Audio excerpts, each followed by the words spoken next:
How are you doing today? Good. Beautiful day in Melbourne. Where else would you rather be on a Sunday? In Melbourne. So I know you've been learning a lot. Last night you would have heard from, obviously Baxter finished answering some questions for you on the share renting. And then some of you around when Stephen went through the land strategy as well. Who liked the land strategy? For some of you, that'd be the first time you've seen that. If you want to take advantage of that, you'll need to be in a hurry. We've done a lot to try and negotiate more land, but that project's pretty much done. So, and it's hard. Sometimes you like to teach a strategy so you can do it yourself, but that's one of those strategies that's very hard to go out and do it yourself. So it's more like you need it done for you. So it's not possible to have enough of that for every 21st century member. So we do our best, but that's pretty much, there's not a lot left of that. But for those who have been involved or getting involved, it's certainly quite exciting. Today you would obviously learn from Andrew again, Baxter. Andrew runs the team that looks after, with Halifax and 21st Century Broking. They'll be there as a resource for you guys. And also he has a multitude of strategies. And many members have done very well with a lot of Andrew's strategies, etc. So for some of you, that will be something you want to focus on. This session, what I'm going to talk about is I'm going to give you a bit of a global economic update. I started on that yesterday, but I want to go into a little bit more detail. And also I'm going to talk to you about the US property market, what's happened there in the credit crisis, where it's at now, where I see it going, and how that can fit in as your overall investment strategy and why I'm bullish on it, why I'm excited about it. At this point in time, we do have an opportunity to take advantage of that. It won't be that good forever. With very rare, very unique opportunity that's happened. I'll talk to you why and explain how it happened, because I think that's important, getting an understanding of what's likely to happen in the future. As we talked about yesterday, no one has a crystal ball. No one knows exactly what's going to happen. But I talked to you yesterday also and said, John Paulson, as an example, those of you who don't know John Paulson, he bet that the US property market would crash, one of the few people that saw it coming, and he made billions of dollars. You can actually buy a book, it's in the bookstores, about how he made something like $14 billion from betting that the property market would crash. He's come out recently and said in the US, while I was there a couple of weeks ago, that if people aren't buying US houses, they are crazy, because of the opportunity that exists. Richard Branson said, Warren Buffett, is Warren Buffett investing in US real estate right now? The answer is yes. He is. He's a contrarian investor. And what a contrarian investor is doing the opposite of what most people are doing. Us as Australians, we love property. Is that true? Who would agree that Australians love property? We have a love affair with property more so than perhaps any other country on the planet. And I've always been bullish about the Australian property market. And we talked about yesterday how I think in the last 10, 20, 30 years it's done very well for us. I think there's going to be a slowdown the next 1 or 2 years. Will probably be not ideal, not great. You're going to have to work harder to find the better deals and make more money. But for negative gearing benefits, it's still fantastic, especially if you don't have a property. I think you should still at least have 1 or 2. But I wouldn't be expecting the rampant growth in the Australian property market in the next 10 years that we've seen in the past. I would say more stable growth is about all we're going to get. So because of that, for me as an investor, because I've been investing in Australian real estate, for probably 12, 13 years, what I look at and say is I want to look at other areas as an investor that I can get a higher return. Does it make sense? And that's when we start looking at. That's when we talked about the land strategy. We looked at a little bit more sophisticated strategies that generally aren't available to retail investors. You are a retail investor. Does that make sense? You're becoming an investor if you're not already, and you're classified as a retail investor. Then there's institutional investors that go in and buy investments on bulk and effectively getting them at wholesale rates. But as an individual, you can't necessarily do that. But as a collective group, as 21st century members, we can become wholesale investors. Why? Because we can negotiate and leverage through the bulk buying power that we have as a group to be able to get access to deals that normally you wouldn't be able to get just on your own, because you simply don't have the buying power to do it. Does it make sense? So that does give us some extra benefits that normal retail investors won't get access to. Plus also because you guys are being educated, it means, when I talked about 2 days ago, I said, remember, the less education you have financially, the more money you need in order to retire. That's why most people think you need millions of dollars in lotto, because all you're going to know what to do is put it in the bank or get some money on your managed super fund, etc. You're not going to know what to do, so you can get a low return, so you need a lot of money. But as your education increases by being financially educated, you could draw a graph. Well, let's draw it for you. We would see this. You need a lot of money, okay? But if you draw a graph of this as your financial education, most people are financially illiterate, true? They have no financial literacy. But as your level of financial education increases, okay, you go from needing a lot of money to a Richard Branson who can do deals and make money out of thin air, or a Nathan Tinkler, etc. So the amount of money, as your education increases, the amount of money you need comes down to effectively zero in some cases, or certainly low amounts of money. Where up here it might be, you might need $2 million in lotto to make any decent retirement income. Does it make sense? So you can see the power of knowledge is what it means is that you can actually get to your goal faster because you don't need as much capital to achieve it. So somewhere in here you're getting closer to it. It doesn't mean you'll always get to be able to do deals where there's no money down, but in the home study we do talk about no money down deals, etc. And I've done a lot of no money down deals. I'm doing one now. Rather than me put $15 million into a particular deal, I'm negotiating to do it for 10% or less. Does it make sense? Rather than have to tie up $15 million in cash, which would increase my risk. If I can get that for only 10%, or I'm hoping to work on it, even that 10% can be staggered, okay? So I'm not taking the risk on that. Make sense? Nathan Tinkler, to get that $442 million in his first deal, he outlaid how much? $1 million non-refundable deposit. That's all he could scrape together, selling his house, business, getting friends to help, to buy a $30 million asset, which ended up turning into $442 million for him. Does it make sense? Who would scrape together $1 million if you could to get $442 million? See, once you have the certainty and know what's possible, you'll do whatever it takes. Okay, so it's important as we develop our education. So one of the reasons why over the years at 21st Century we'll continue to introduce new strategies as the world changes, as the market changes, so you always have the leading edge strategies available to you as part of the buffet or smorgasbord for you to choose what's going to get you to A to B as fast as you possibly can. It doesn't mean you'll do all the strategies, but you can do more than one. Is that true?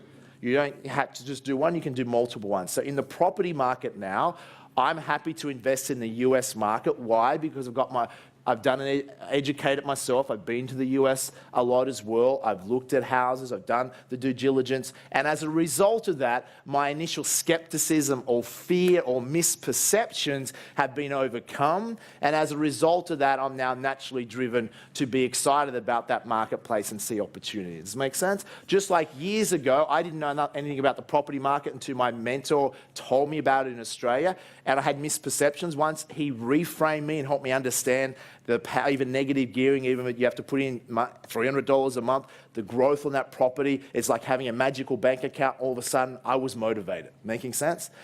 Then with the stock market, I used to be skeptical of the stock market.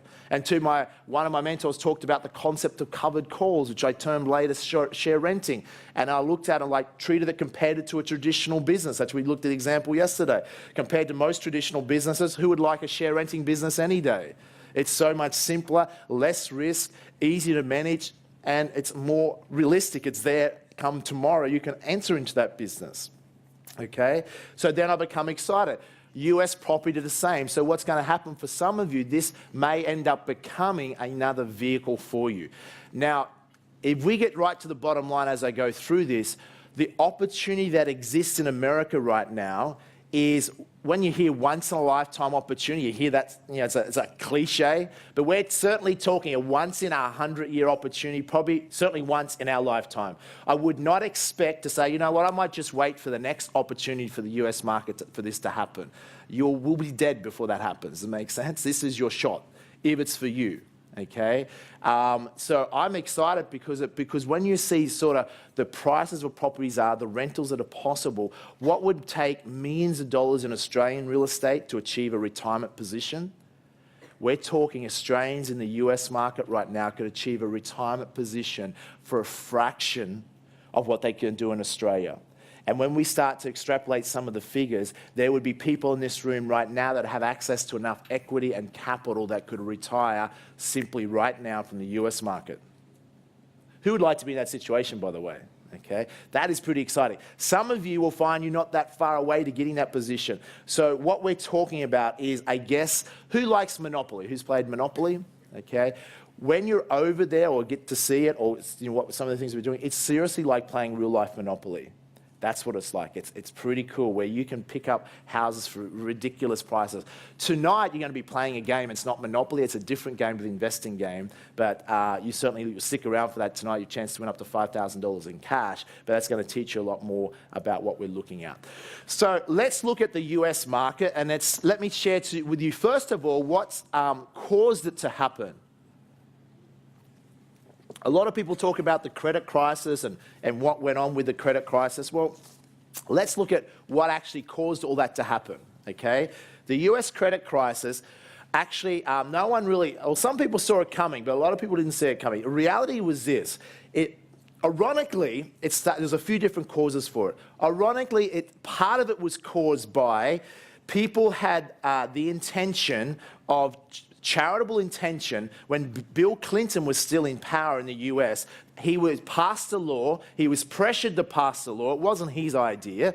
But before he finished his presidency, he passed a law because there was a lot of push in the US to say it isn't fair that only the middle class and wealthy can have a house. What about the poor people? They deserve to own their own house too. In theory, that sounds great, doesn't it? Sounds great. So they passed a law that made a requirement that banks and lenders had to lend X amount of percentage of money to poor people. Making sense? And this was not the only reason, but one of the reasons that started what we call easy credit or easy lending, which we all know now was the cause, or one of the causes of the property crash. So the challenge is this. Let's think about in the Australian market. If they passed a law tomorrow that said banks had to loan X amount of billions to people that can't currently afford a house. So all those people that would like a house that are renting but can't afford one can now get 100% finance or 105% finance. Just sign on a dotted line. Done. What would happen to Australian property prices in the next few years if that happened right now? Would they crash or go up? They would go up massively. Why? Because all of a sudden there's all this extra demand of people that can't afford to buy a house are now going to go to auctions, are going to be bidding, and there's all this demand and pushes prices up. And that's what would happen. And that's what happened in the US to an absurd level. It wasn't just the law passed for poor people to get loans, but they increased easy credit. Now, I believe they did it deliberately, and the government, the Bush administration, turned a blind eye to it. Why? Because remember, it all started back September 11th. We all know what happened that day, 2001. And they were afraid the economy would go into a tailspin because of the terrorist strike. And it did. The economy and the stock market crashed, even though it rebounded back within 3 months. So one of the biggest industries in any economy is what industry? Tell me. Housing and construction. Housing and construction.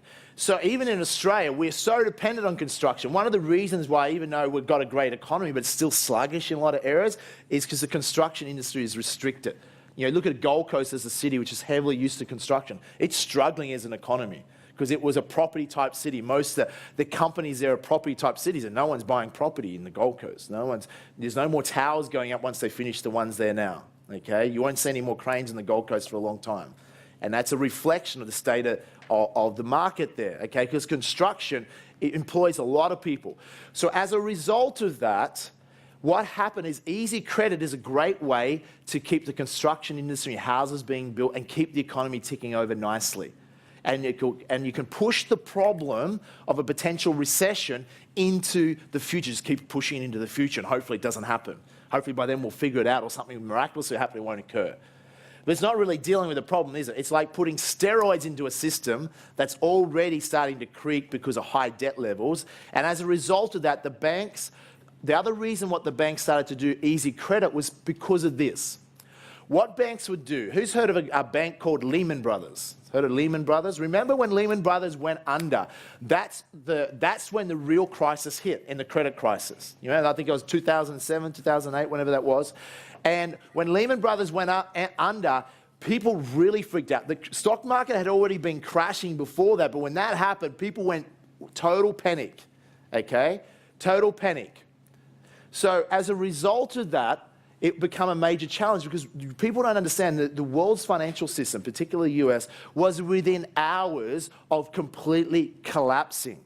The world almost went into a meltdown. They had to have urgent meetings and bank bailouts, and they were freaking out. And it could have been total disaster. Perhaps a lot of people don't appreciate that. Sitting at home watching TV, don't realize our whole financial system nearly caved under. It would have been horrendous, possible depression. That's what was on the cards. So they had to do everything to save that. But how the hell did Lehman Brothers, a 128-year-old bank, go under? Well, I can tell you why, because what they started to do was this. They would get very clever. See, banks in Australia don't want to do too much lending, easy lending, because if you sign on a piece of paper and you're poor and you buy a house with the finance you can't afford to repay, that's going to hurt the banks. But what the banks were then doing over there is they were packaging mortgages up and then they were reselling them. So Lehman Brothers wasn't bothered about loaning money because they would just package the mortgages up and sell them as, jot this down, mortgage-backed securities. If you're an investor overseas in particular, if you're going to invest in a fund that's offering a good percentage interest and it's mortgage-backed, that sounds like, it's safe because it's backed by mortgages. No one actually ever checked the quality of the mortgages. There was people in San Francisco, as an example, many cities, there was people on the streets being signed up by dodgy finance brokers, sign here, given a brand new house. People that had no job, no income, unfortunately no idea, no ability to repay. Do you have to be an Einstein to figure out at some point in the future when these people cannot pay their loans that it's going to hit the fan? True? However, the banks, the safety mechanisms weren't there because they were taking these mortgages, repackaging them as investor funds, mortgage-backed securities, and then selling them to the world. So let's say, what banks like Lehman Brothers would do, they were all into it, but some bigger than others. It was easy money. They would actually then go and buy large broking firms and large real estate firms so they could control the whole channel, and they had lax lending, go out and write as many loans. If you were a finance broker back before 2008 in the United States, you were making a killing. You were making a killing. It was easy money. Okay, bit like it, even better than what it was. Mortgage brokers in Australia used to make a lot of money, but not to that extent. Imagine if everyone can now get a loan as a mortgage broker, how much money would you make? Like, just sign here. Everyone wants the magic bank account. Just sign here, and you make the trial commissions. You would be rich instantly, and that's what was happening. Okay, so as a result of that, all these people were pouring into the market to buy property. Lehman Brothers was then saying buying $10 billion for the month of mortgages, which their companies were writing.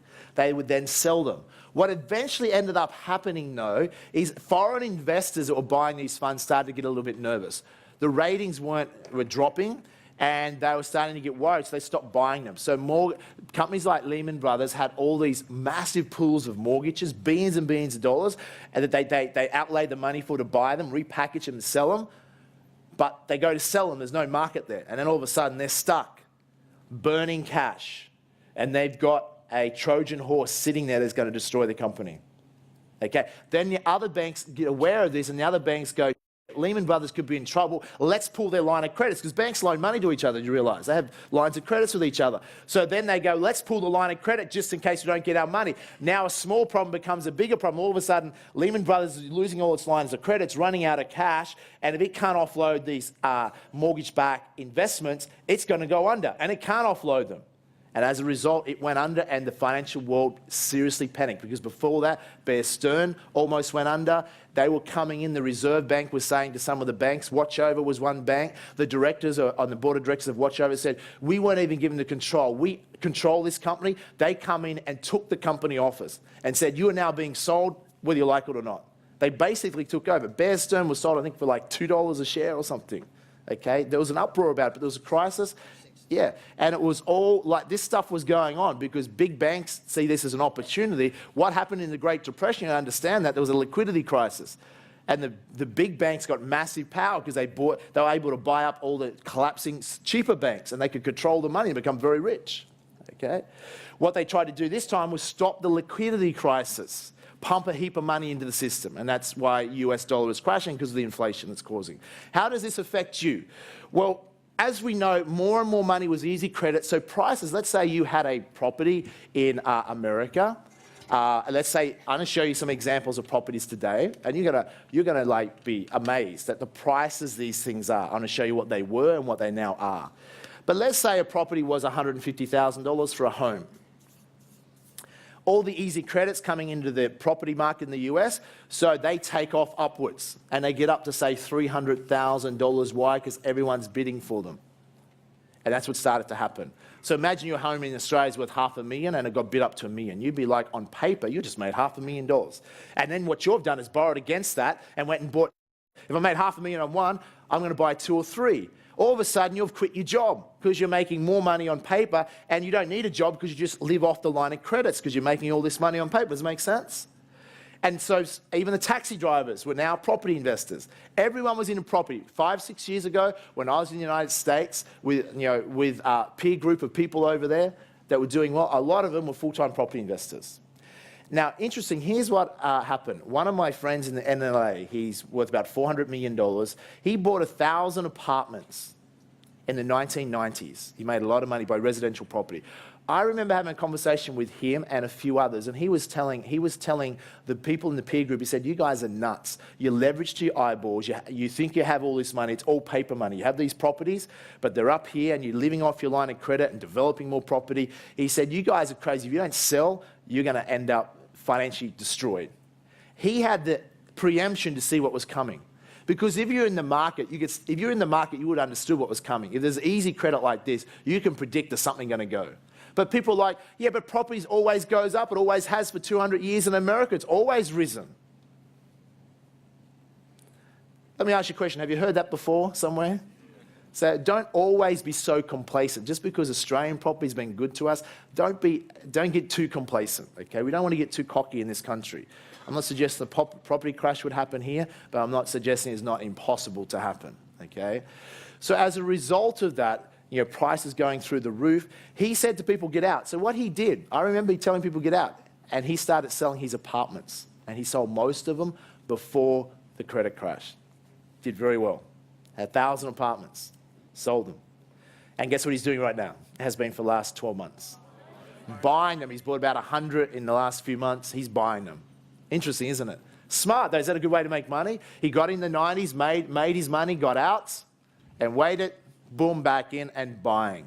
Okay? So the opportunities are pretty exciting. So because of that, what happened, obviously, people could no longer keep on getting easy finance. The finance run out. People were starting to default then on properties, and property values were up here. So imagine your property value's up here and you've borrowed against it. So you're leveraged up to maybe $250,000, and you're living off that line of credit. You might be worth $2 or $3 million now. You've quit your job. On paper, you're worth a lot of money. You're rich. You think you are.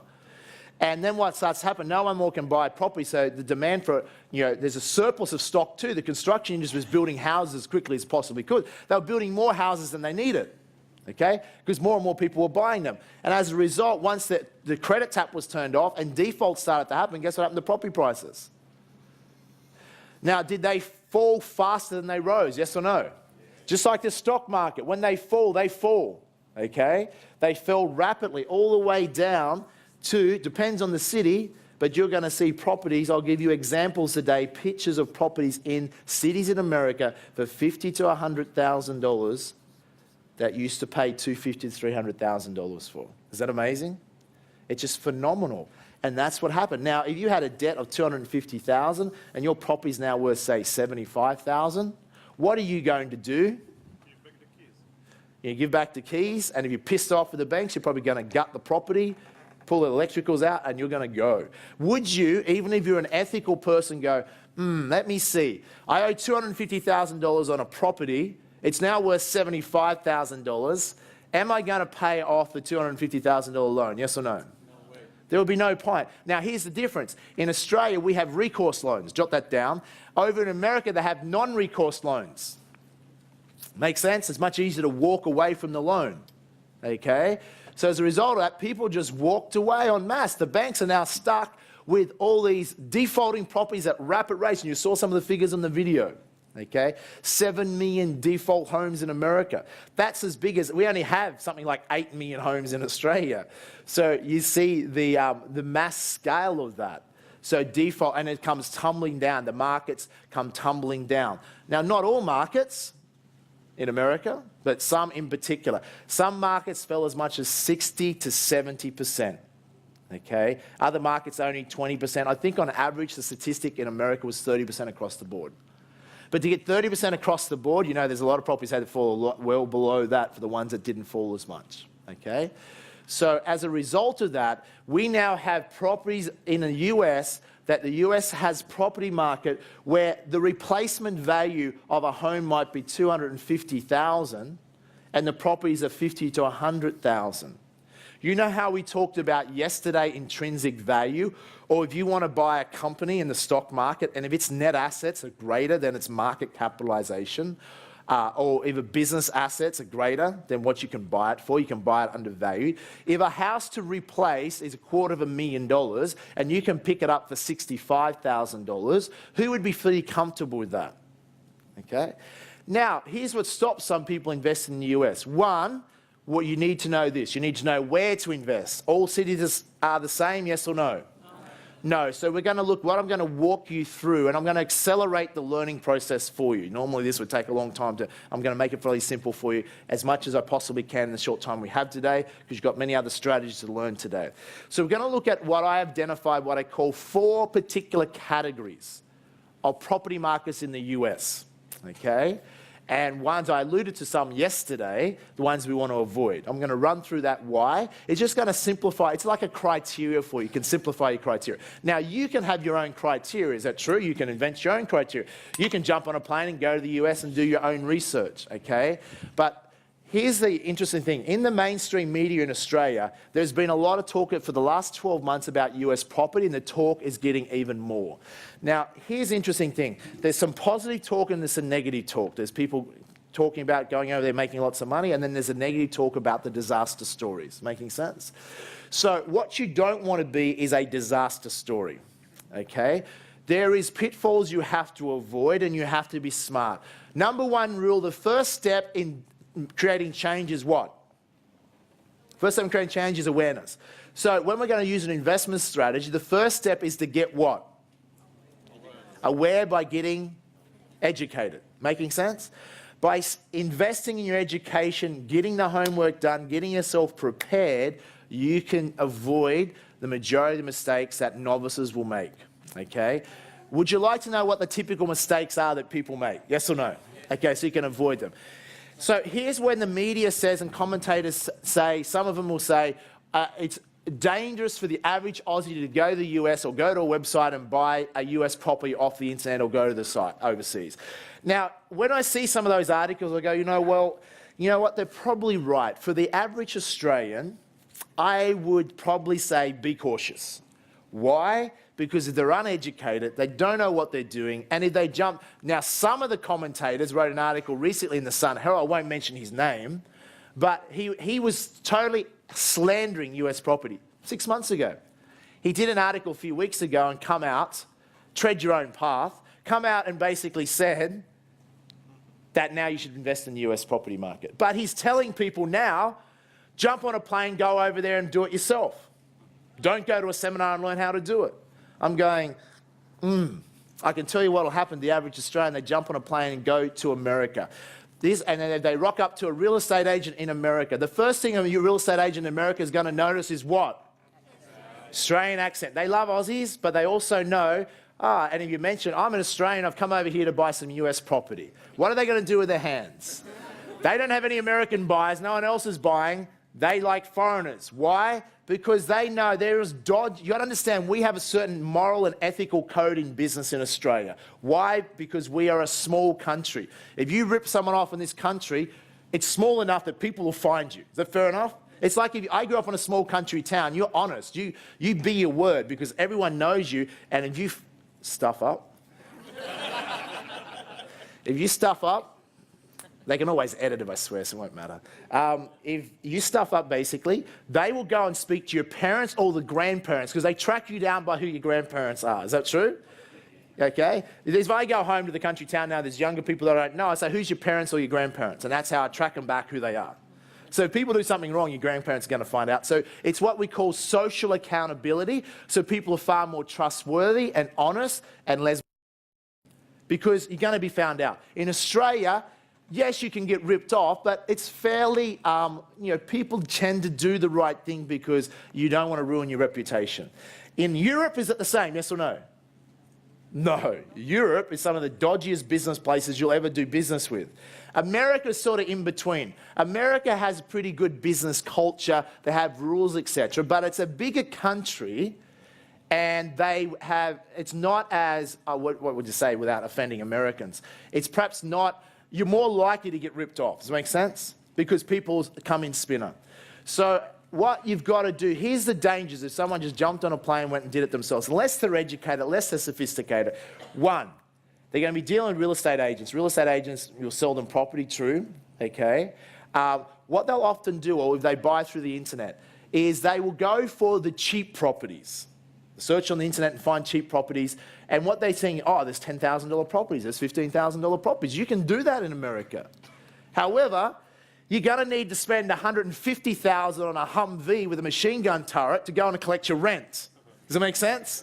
The property may be cheap, but the US military is not going to collect the rent for you, okay? So there's reasons why it's cheap. It's like buying in an outer suburb of Broken Hill when Broken Hill shrunk half in size. Yeah, they'd be cheap, but they're cheap for a reason because no one lives in that part, those streets anymore. There is cities in America that were bigger once small. We don't have that so much in Australia. It's hard for us to imagine a city like Canberra or Newcastle, or imagine Geelong even if it halved in population. It'd be cheap property, go down and buy some cheap property. Would you want to buy it though? So here's the other thing, the danger will happen is people buy properties and they're cheap, but on the inside they're being gutted. In other words, electrical wires, everything's been pulled out of them, and on the outside it looks great, but they're gutted on the inside. That's one problem. Another problem is tenants. You may not get a tenant in the area that you're in. It could be a bad area. You don't know the suburb, you don't know the city, you don't know where you're going to pick it. You're going to maybe pick a bad area, and there's a reason why it's cheap. Or what they're going to do, real estate agents will tell you can get this amount of rent, and when a push comes to shove, you'll get this amount of rent. Or, this is what happens, they will say you've already got a tenant in place, and you'll get your rent for 2 or 3 months. You're back in Australia, everything's hunky-dory, and no more payments. They never ever had a tenant for you. They were just paying your rent for 2 or 3 months. You bought it, and now you have no tenant, and it's in an area you can't get tenants. And they don't care because they know you're in America. They know you can't come check on your property every week.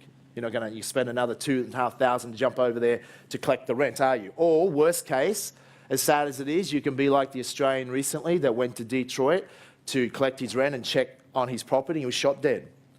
You don't want to own properties in some of these suburbs. Why would you risk your life over an investment strategy? Does it make sense? It's sad. That just happened recently. So there is some dangers. Now, being shot dead is pretty dangerous. Outside of that, there are still dangers, okay? As far as getting a bad deal. So it's like anything, is I'm going to suggest that you, one, get highly educated. You do your homework on the cities. Now, I'm going to give you categories and narrow it down for you, and then you can go and check out what you think is right. So that will make it simpler for you. And you want to avoid that also rent, the idea of tenants that don't pay your rent, or the agents. Other thing that happens, agents, they'll have a tenant, but they'll pocket the rent and not pay you. And they'll tell you, oh, there's no tenant in here, we're waiting a couple of months, we'll get another tenant for you. But they're pocketing the rent. See, this doesn't happen in Australia because there'd be like strict, there's different real estate system in Australia that's very regulated and very strict to protect consumers. In America, that doesn't exist. I don't think they even have a rental tribunal. There's none of that sort of stuff. Most people in America pay rent by cash. Makes sense? And rent in America is a lot cheaper than what you pay in Australia. It's high returns because the property's now so cheap, but it's a whole different game. So if you just assume. Now, it's also what the other mistake people make, even if you are educated, is you treat the US market the same as the Australian market. And you make some different mistakes, or you check for things you don't really need to check for, and you forget checking for things that you do need to check for. So it's a different system, Okay, so you just need to know some of those systems. Also, there's tax structures I've got to mention to you as well. If you're going to invest in America, there's also finance issues as well. So I'll answer some of those questions for you. By the way, raise your hand, make some noise if you're actually interested in this. Yes. Just checking, okay, because it's not for everyone, but I want you to understand, how this works and what's going on. So there's some of the common mistakes. Okay, that you want to avoid, and there's a few others. So let's go through the categories now. These are 4 categories I've identified just from my observation of particular properties. So Jamie, okay, I'm with you. I'd like to maybe consider the US property market. What cities should I target? Okay, let's look at the categories that I think are worthwhile targeting and the ones that are not worthwhile targeting. Because there's a lot of internet companies in Australia now started up selling property, and most of them, as I talked about yesterday, are selling property in Detroit and Buffalo and places like this. I don't know about you, but I'm not comfortable investing there, and I'm certainly not going to endorse those cities. You might find some good bargains there. You might get high rental yields, etc. You might get government-paid tenants. Oh, that sounds sexy. But, Detroit. Detroit is, what's the main industry in Detroit? Car industry, automotive. What happened to that during the credit crisis? Got hammered. Even though now it's recovering to some degree, but it's recovering from bailout money. Okay? Long term, is Detroit a city that's likely to see property prices double every 10 years? I wouldn't think so. Buffalo, people got in the papers, some of the stories are about Buffalo. As I said, Buffalo is a city that had 600,000 people, shrunk to 300,000. It's not a very pretty, nice city. And sure, there's cheap houses there, okay? But they're cheap because there's no one lives in the whole street. Okay, there's no tenants there. What's the point of a cheap house if there's no tenant? What you're doing with property in the US, you jot this down, you are buying a tenant. The number one attraction, well, there's 2 attractions to the US. There's 2 attractions, I'll say. The number one, well, they're probably both the same. The number one is obviously the cash flow returns. Okay, so in Australia, you would buy property only if you're going to get significant capital growth generally. True? In the US, you've got to understand it is worth buying property if you've got 0 capital growth at all. Does it make sense? So you have to say, if I get 0 capital growth, am I still happy to buy it? In some categories I talk about, some cities, yes, you would. Why? If you can get a 20% or 25% gross rental yield, which might come down to 15, 16, 17, 18% net, because there's more costs also. Not like Australia, there's more cost in the rental, so you need to know gross. See, in Australians, we know focus on gross, don't we? In America, you want to focus on gross and net. Okay, you definitely want to know what the net is, because there's a bigger discrepancy between the two. But if you can get 15, 16, 17% on properties, which I'm telling you, you can, would you like to see some this weekend at that sort of rental return net? Would you like to see some of those? We probably won't have time today, but on Monday, we will get some existing properties that are there. I'm going to show you some today of some of our 21st Century members have already bought. Okay, so you'll get excited by it, but you can't get them because they're already gone. But on Monday, I'll get them to show some of these sort of rental returns that are available currently, which you buy in the US right now. So I've flown out one of our 21st Century Property Acquisition team members from the US. I'm going to interview him in this session and ask him some questions, just share with you his experience, what happened in the credit crisis, how long he's been in the property market, and what they specifically look for, what they do, okay? And the other mistakes I'll tell you is this, the other couple of mistakes, jot this down, is people buy properties unrenovated. You can do that. I'm not going to recommend it. It's a total headache. We've had to learn that way, even with some of our clients. Initially, some of them were getting, because they're getting slightly cheaper, unrenovated, untenanted. But the hassle of getting them renovated, not themselves, but other people still, the cost blow out of that, the time, then you've got to get a tenant. It's hard work. So one rule I've created, in 90% of the cases, and we've created a service for this as well, is that only buy properties that are already renovations done and the tenant's already in place. Why? You'll pay a little bit more for it, but it's a turnkey service where you don't have to do it yourself unless you want to be flying over there, getting builders and putting it together. It's just not going to happen. Unless you say, Jamie, I want to buy 100 properties, I'm going to set up my own construction company over there, I'm going to go and buy and do all the work yourself. If you're a big player like that, maybe you'll do that, okay? But otherwise, do you really have time? You're busy working on your careers to be worrying about in America. If you have to do all this stuff yourself, you're going to be like, too hard. or too risky, or I'm not really sure what I'm doing. I don't want to make the mistakes, and like I've got to run my other life as well. I can't be ducking back and forth because that's costly, just time and money to go over there. So there is costs involved. So if you can eliminate a lot of those things, then it becomes a little bit more realistic. Okay? Some of you are really big go-getters and are happy to put the time and effort in and go and do this yourself. So my goal today is to educate you as much as possible to do it yourself. I know most of you, though, are going to want it done for you. True? You're going to do like have a turnkey service where you can have them sourced, you can check the stock list, and they can be renovated for you before you buy them. Tenants in place so you know the exact rental before you buy them, and you're dealing with people that we know, that you're not dealing with dodgy property managers, etc. like that. So you're dealing with real people, okay? So that can be taken care of. That just makes it a lot easier. And that's come from experience of working with clients through this service to fine-tune it to get the headaches out of it. Because it is a bit of work involved, but if we eliminate most of that, it means it's a set-and-forget type thing. It becomes more realistic for the average person, okay? Where I was up to? I was going to tell you one other mistake people make. The unrenovated tenants. So one of the rules I would recommend as an investor, get the ones that are renovated and tenanted, save time, money, hassle, okay? So let's go through the 4 categories that we want to look at. This is only categories I've identified. This is part of the criteria process that I look at and what our property selection team looks at as well, okay? And what we're going to make it really easy for each and every one, and we're going to narrow it down to 3 particular categories we're going to look at, and we're going to look at the best city in America in each of those categories. So we're going to have about 3 markets that we would look for. They're going to have different outcomes. I'll explain what I mean. Okay, the one category is what I talked about the other day. Let's draw this one in black, shall we? This category represents the Detroit market.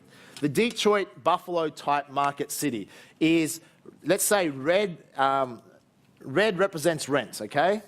So you have high rents. And let's say green represents capital growth. Now, people go and look at the high rents, cheap properties and go, all right, I'm going to do this. They don't do any research. It's a little bit like yesterday the stock market. I'm just after the rental premiums. I'm not going to stick to Warren Buffett's rules. I'm just going to go chase the rental premiums. You might get away with it for a while, but in 2 years' time or 3 years' time, your property's gone backwards in value, or then you can't get a tenant because it's just a bad neighbourhood. And then you go, shit, that didn't work. Maybe I should have stuck to the rules, got to do a little bit more work, get that right first, and then be better off. Because this is what the mistakes a lot of Australians are making right now. High rents, but you're going to need the high rents. Why? Because you've got declining capital value. Or just properties that are falling apart, or in a neighbourhood they get wrecked, etc. expenses. So you're going to need the higher rents to offset that, so it defeats the purpose. Make sense? So for me, I'm not touching it. It's out the door. That's a Detroit, Buffalo type place, okay? Up to you where you invest, but that doesn't convince me as a market to invest in. Ironically, and it's what most of the sites in Australia are pushing, by the way. Why? Because it's cheap. And also they can make bigger margin on them, okay? So I would be careful of that. Here's the other markets. This is probably I would say the #1 market you want to go for, but I'm going to show you the other 3 as well. #1 market you want to go for is this market. What you're looking for is the best cities I think to invest in are the cities that, jot this down, that have experienced the most pain. They've experienced the most pain. Jamie, what do you mean by they've experienced the most pain? Well, who can tell me, take a guess, what is 3 cities in America, some of you may know the answer to this, that have had the biggest pain being the biggest drop in prices? Tell me what these 3 cities are. Las Vegas is one, yes, very good. What's another one? Florida, true, is the other one. And there's one more. Phoenix, exactly. These are what you want to look for, cities that had the most pain. Phoenix, Florida, mainly Miami, and Las Vegas have had the most pain. Why? Because they rose the most. In the property boom, they reached new heights. That's where all the activity was on and people were buying heap. They went really high. That means they had more they could come back down to. Some of these markets have crashed 60, 70%. That's where you're going to see $300,000 homes for $50,000, $60,000, $70,000, $80,000. So does that narrow it down? That's one category we're going to target. It's called the pain market. What we're looking for is cities that will have what I call, in a basketball terminology, I guess, the bounce back. In other words, they're going to bounce back up. So it went down like a basketball, but they're going to bounce back up. You don't want a city that's gone down, but it's like throwing a flat basketball. It's gone down, but it's not coming back up. Okay? So these are bounce back cities. However, do we just want to invest in the whole three? Well, no, we need to narrow it down. Would you like to know what I think is the number one city out of those three currently right now in the marketplace? Would you like to know what it is? Take a guess. It's Phoenix. Now, I know some of you are like, I'm just going to go to Las Vegas because that sounds sexy, okay? And I'm going to invest in Las Vegas at the blackjack table, and I might buy a property, okay? So, now, I'm not saying this. This is currently Las Vegas. In the future, it's one that you put on question mark pending, okay? There are some good deals in Las Vegas. You can buy them very cheap, but you're not going to see, I believe, a recovery as quick as the other markets. It's got more pain to suffer yet. Why? Because it's not growing as much. It's coming back, but there's a lot of stock there. There's a lot of surplus stock. That's what we're looking for. You can get it cheap. There's a lot of surplus stock. Miami as well. You can buy $50,000 condos, but it's a Gold Coast type market. A lot of high rises, so you're not going to get the bounce back. It's like you can go in the Gold Coast now and buy properties for 35% of what they were. Oracle and some of these places, 50% off. Okay? You can buy them at a good price, but you're not going to get the recovery for a while. Okay? So Phoenix is the market out of all our research that is the hot to trot market right now. Why? Most pain, bounce back, but rather than go into all the economic details of a city like Phoenix, we don't have time for that in this presentation. But when you do the research, we've had a lot of our members over there, seeing the city, etc. I would know more about Phoenix demographics, industry employment, etc. about that city than I would probably about Melbourne, or Brisbane, or Sydney. It's just like we probably overcompensate when we're looking at another foreign market. We really want to do our homework. Is that true? So we're so cautious about investing in the US. We do all our homework, etc. And the property's like $50,000. Can you afford to stuff up on a $50,000 property? Yes or no? Yes or no? Absolutely you can. Can you afford to stuff up on a $500,000 property in Australia? Not really, okay? It's going to cost you, because a $500,000 property in Australia is going to cost you $25,000 stamp duty. Can you borrow for stamp duty? No, in case you're not sure. No, you can't. You have to use cash. The $25,000 you would invest in a $500,000 property in Australia that's going to be negative geared, that's probably not going to grow a lot in the near future, is going to cost you money. That $25,000 just on stamp duty, plus the deposit, say 20%, so $100,000, plus legals, etc. You're up to $130,000, $135,000 cash. $135,000 cash in the US market. What can you do with that? I can tell you now, you can buy 2 quality homes or 3 less quality homes and be getting, or in some markets I'm going to show you in a moment, you can probably buy 4 homes that you can get 17, 18% net rental return. Something to think about. Sounds too good to be true, doesn't it? But when you see it, different story. Okay? However, do you understand why it's such a good opportunity? This is a rare, abnormal opportunity. Now, the other thing is this. What has happened to the Australian dollar in the last 6 months? It's gone up to $1.10, back to what, $1.06, $1.07? Okay? So to buy these properties are even cheaper now. We have the property market in the US, the lowest it's ever been. You can buy at 1980 prices. Imagine in Australia, if you could go back to 1980 and buy property in Australia at 1980 prices. Who would be out there buying them? At 1980 prices, you'd be like, my God. Even if it would never recover back to today's prices, just recover back halfway, you'd be like, that's a good deal. Or actually, 1980 prices, you wouldn't care if it never recovered. Why? Because if you had today's rent, you don't have to care. You'd be like, you wouldn't even wait to the end of this presentation. You would be out that door and you would be running, putting offers in on everything you could get. Making sense? Okay? Some of you going, how far is Tullamarine? Okay. Making sense? So we've got to compare this as like people, and then a $500,000 property for a lot of people is a lot of money to buy. If you buy 2 of them, it's $1 million over time. The returns are just not as exciting. We're $1 million in the US market right now. It will add it up. Jot down $1 million and add, let's say, just 15% net. You're not going to get that in all properties, but in some markets you're going to get more. But let's say 15% net.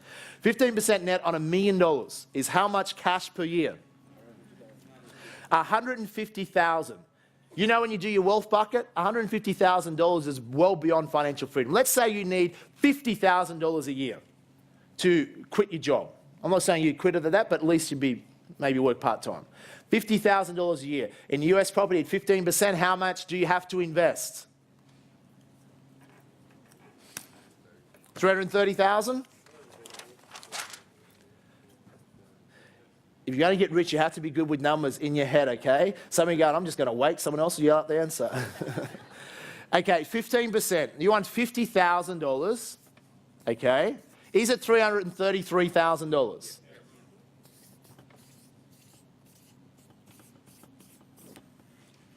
$330,000 worth of property in the US at 15% net is $50,000. Many Australians would be happy to say, you know, at $50,000, that's enough to replace my income, or that's enough to give me a supplementary income where I work part-time, or that's enough to just double my income. Making sense? $330,000. Now, $330,000 in Australian property, what are you going to get? What's the rental returns you're going to get? Net rental returns. 5 or 6 gross, your net, anywhere from 2 to 4%, 3 to 4%, let's say, depends what market you're in, but let's say 3%. What's 3% of 330,000?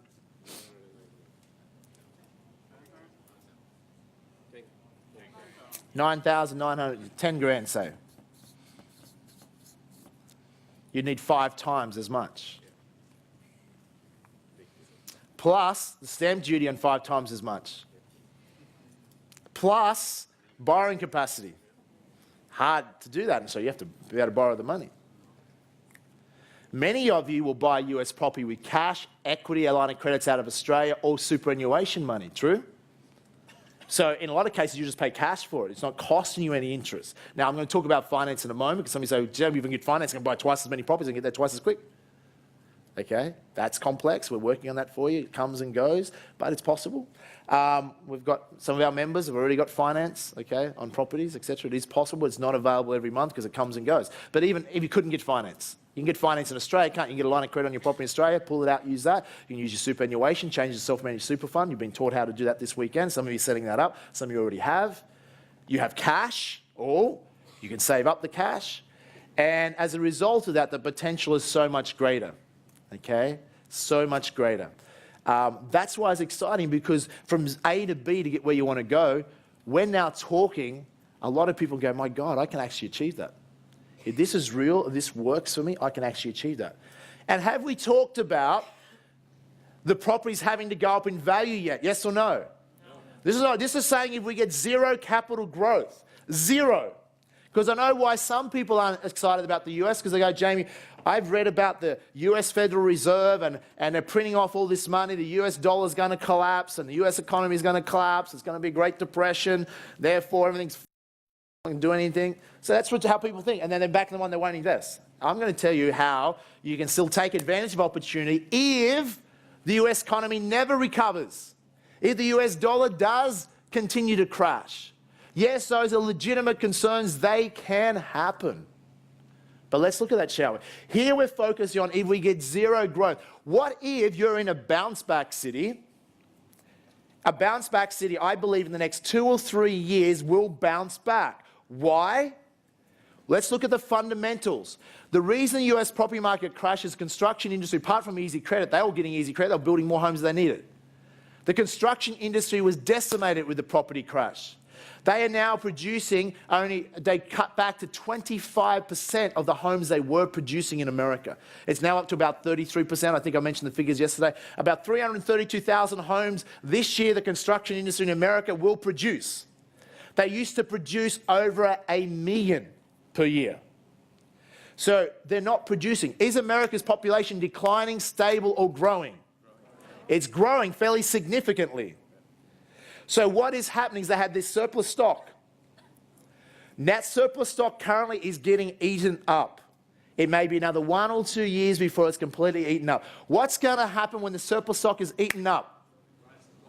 Well, people then there has to be more homes built. The construction industry is decimated. Is it going to overnight be able to jump up to 1 million homes a year? Yes or no? Most of the companies are broke. Most of the people left the industry. It will take years to gear back up to $1 million, 1 million homes a year. Years to do that. So you're going to have surplus stock disappearing and demand for new homes, and there's not going to be the ability to build the new homes. It's going to even put even more pressure. This is even if the economy does not recover. Do you make sense? Now, don't believe me, there's some very rich people in America where I'm getting this information from. Does it make sense? That are doing the same thing. There is rich people in Australia, I'm talking seriously rich people in Australia, that are quietly doing this right now. There is funds being launched. You've seen them in the newspapers. Is it true? Funds right now where you can go and invest in to buy US property. That's how popular it's becoming. People like, the chance is there. So as a result of that, where was I up to? What was I talking about? If they bounce back, now remember, jot this down. A bounce back is a what? A bonus. Bonus back. Bounce back is a bonus. If that happens, that's extra money for you. If it doesn't happen, who cares? You're still going to make money from the rent. You've got to look at it differently. It's not Australia. It's a different fundamentals that we're looking for here. So that surplus stock will disappear. What it will do is this. I am not suggesting whatsoever that the US real estate market is going to bounce back to 300,000 as an example to where it was. That is unlikely to happen. Actually, I would bet it will not happen. What I'm suggesting is this. Even a modest bounce back will happen with this. As people there's no second-hand homes left, or not enough, so the new demand is for a new home. If the new home costs $250,000 to build, if that's the replacement value, a second home is now worth at least $200,000, would you say? Because if you can go and buy a second-hand home for $200,000, a new one's $250,000, and say, well, $250,000, or I can get a second-hand one for $200,000. It's going to pull the prices back up to at least 80% of the replacement value of new homes. Making sense? It's not going to jump all the way back up to 300,000 unless there was a crazy boom. That just won't happen again, although it'll take a lot of decades to get there.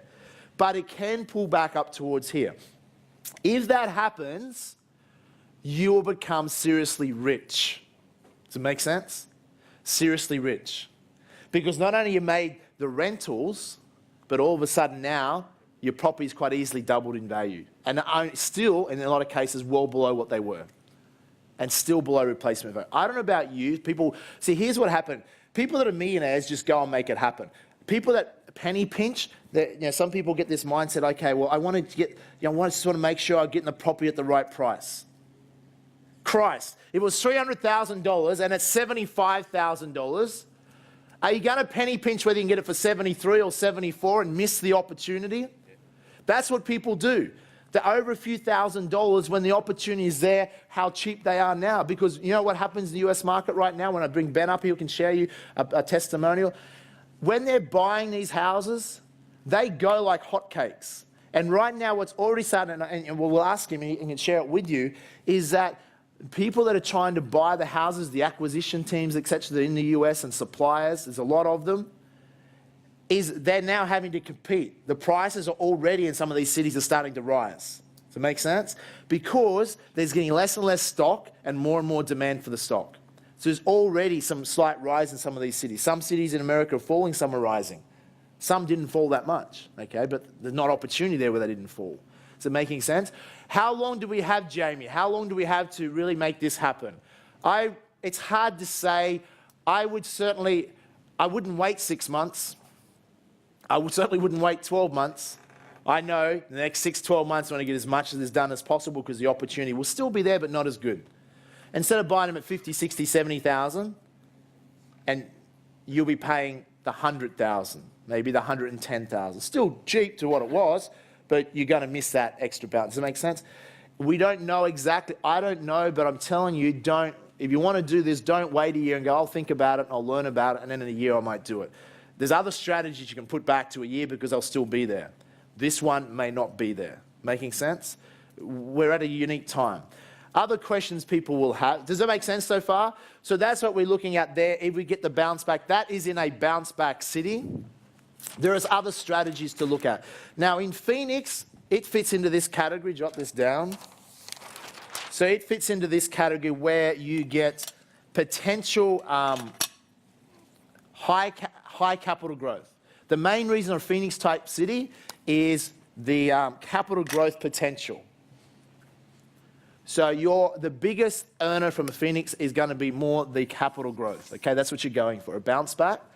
But it also has decent rents. You're not going to get the 15, 17% net generally in Phoenix unless you're getting condos and stuff, cheaper end properties, which I found from experience most 21st century members prefer the houses, the more quality type houses because you resonate with it more. It's quality, better suburbs, better paying tenants. You get a little slightly lower yield, but you've got a better quality tenant. It's up to you what you do, but I just know from experience.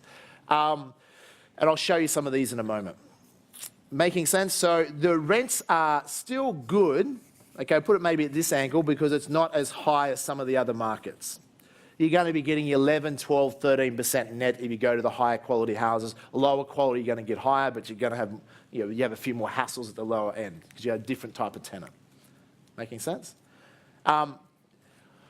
How much do I need, Jamie, to invest in US property? Okay, anything decent, the minimum you're going to need is, I would say, 28, 30,000 minimum is probably the lower price point, okay, for something worthwhile.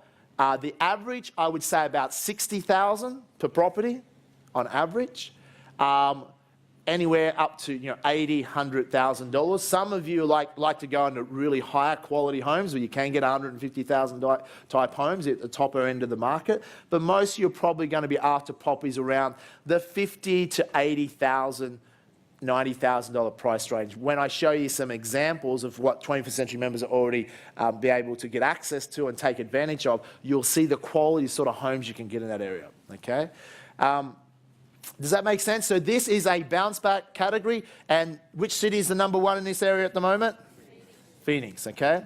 Now there's two other categories that I've identified in the US market. This next category is where we're not going for capital growth, where our capital growth is going to be only slight capital growth. We're looking for a city that is stable, didn't crash as much, fairly stable, fairly stock standard city, good demographics, but it's not going to take off rapidly. So you're not going to get as much capital growth. You get small capital growth, but what you're really after is what? This is where you're after high rents. This is where you're going to get your 15, 16, 17%, 18% net rental yields, 20, 25% gross in those sort of markets. And you're not worried about the capital growth. You just want a city that's not going to go backwards on you. That's going to get some slow growth, but it's a stabilized market. But what you're after is a high. This is a diversification. Most people go ideally for here, and then you might want to diversify into here. So you can do a bit of both. The other advantage here, you can get houses in these sort of markets much cheaper. So this, when you say a house, normally for something under 30,000, the bottom end here would be a condo. You're not going to get a house for that in Phoenix, unless it's a crap house. Here, in these other markets, you potentially can get houses for 30,000. Actually houses, the cheaper end.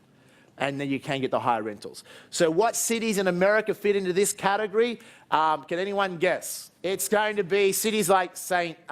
Louis, maybe a Memphis, but it's a bit underwater.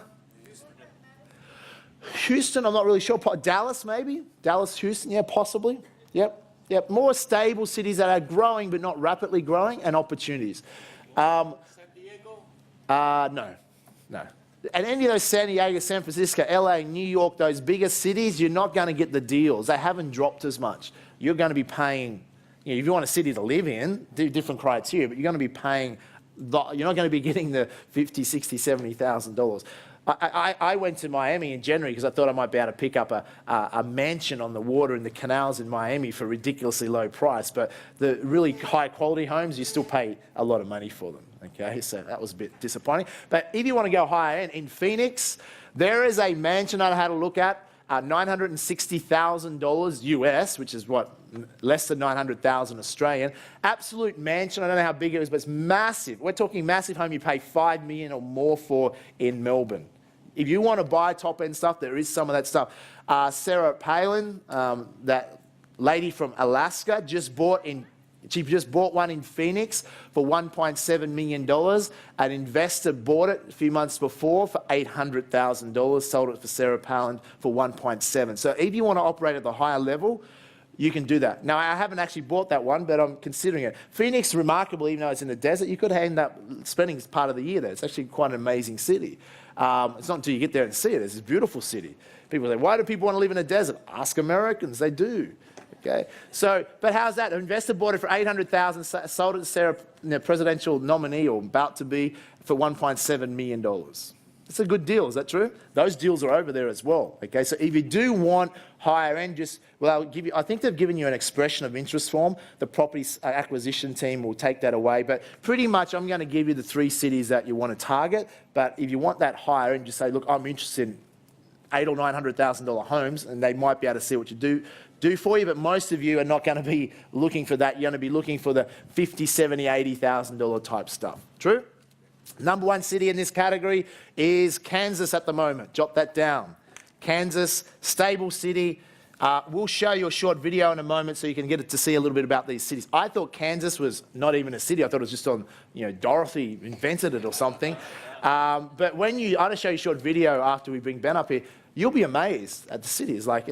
It's a modern metropolis. It's like people there. So a lot of these cities we just don't know enough about, but you can do the due diligence, etc. You start to learn about the city fundamentals. But what we're doing, are we buying Kansas for rapid capital growth or for what? Cash flow. So some of you go, Jamie, I'm only interested in America. I can get capital growth in Australia. I just want the cash flow. That's all I want to focus on. And that might be the market you focus on. Okay? Or I'd say, if you're smart, you probably do both. You diversified here, higher rentals, a bit lower rentals here, but you're going to get the bounce back, so you've got a good diversification. True? Making sense? Now, one more market category I will cover for you, and this other category which I identified is really, it's more of a combination between these 2 markets. One where you're not going to get as rampant capital growth potential as a Phoenix, but you're going to get capital growth, okay? But one where you mightn't get, you're going to get maybe not as, you're going to get better rents than maybe Phoenix slightly, okay? So you might get slightly better rents, but not as good capital growth. It's sort of an in-between type category, okay, of the above 2. And there's nothing wrong with those markets. Can anyone guess cities that might fit into that category? What was that, sorry? No, Canada is a country, sir. What other cities? Chicago, probably not. Someone said it, Atlanta. Atlanta is definitely one of those type cities. It's not quite a bounce back city, didn't get as hard hit as Vegas and Phoenix and Florida, but it's very popular. What other cities, anything like that? What's that? Denver, don't really know enough, probably not. Ben, what would be another city that like an Atlanta? Or maybe a Dallas one? Say Dallas or San Antonio. San Antonio, maybe Dallas, San Antonio. So, yeah, New Orleans. Yeah, we'd have to create its own category for that one. So the number 1 city that in this criteria is Atlanta at the moment. So jot that down, Atlanta. It's a type of in-between city. It's a fairly hot city. It's getting very popular now. People are after property. There is deals there. So it's a combination. So you can, that's narrowing it down. Does that help for you? You can go and do more research on that, etc. What I'm going to be doing at the end of this is, if you want to learn more about US strategy, we only have, how much time do I have, team? Wow, 30 minutes. We're going to do a lot more yet, but if you want more detail, I'm going to give you, there's some educational resources. We're putting a boot camp on, a 3-day boot camp of this, if you want to learn that. We're also putting on a 3-city tour later this year in September. If you actually want, some of you say, I want to buy a property, but I really just want to go and check them out and see the properties with my own eyes so I can really believe it. Who'd be in that category want to do that? So if you want to do that and go to America, I'll talk about at the end a 3-city tour that you can go on, okay? And take a guess which 3 cities. At this point, it'll be Phoenix, Kansas, Atlanta, and it will finish off in Las Vegas as a farewell night in Las Vegas, okay? So you can celebrate in Vegas. And then I also talk to you, if you say, Jamie, I want this done for you, we have a whole division that's been set up. They put copious amounts of time, energy, and effort into it. I'm telling you this, to pull off a service, to do this is not easy. So they've been working around the clock. They've been doing it for months. It's a lot of work involved, but at 21st Century, our goal is to educate you so you can go out and do it yourself. But if you want help in a turnkey service, you can become a US property member, and that will get you a turnkey service where they will source properties for you. You can select them. They will do all the work, and I'll go through in a moment a checklist, a quick checklist. You actually have a copy of it there for you. The things you pretty much would have to do to go through that. Does that make sense? So here's what I want you to do very quickly. Turn the person next to you. Just teach them what you've learned already about the US property market, and then I'm going to, in a moment, bring Ben up here. Do that quickly. Is this making sense so far? So we're going to look at, okay, let's narrow down a criteria, create your own criteria or model a criteria, narrow it down to what cities we're going to focus on, and then you get micro level where rather than going to teach you which suburbs, the acquisition team, that's what they focus on for you, but in a boot camp or in a 3-city tour, when you'd learn the micro levels of which particular suburbs, what type of properties. We don't have time to go into that now.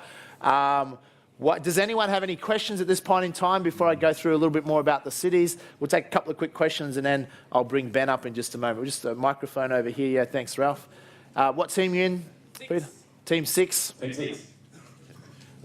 I was interested in the, you said the non-recourse loans. If somebody has a mortgage on a property in America and they walk away from it and you buy that property, are you also then lumbered with that mortgage? Because I hear that the mortgages in America work differently than they do in Australia, where in Australia the actual person who takes up the mortgage is responsible.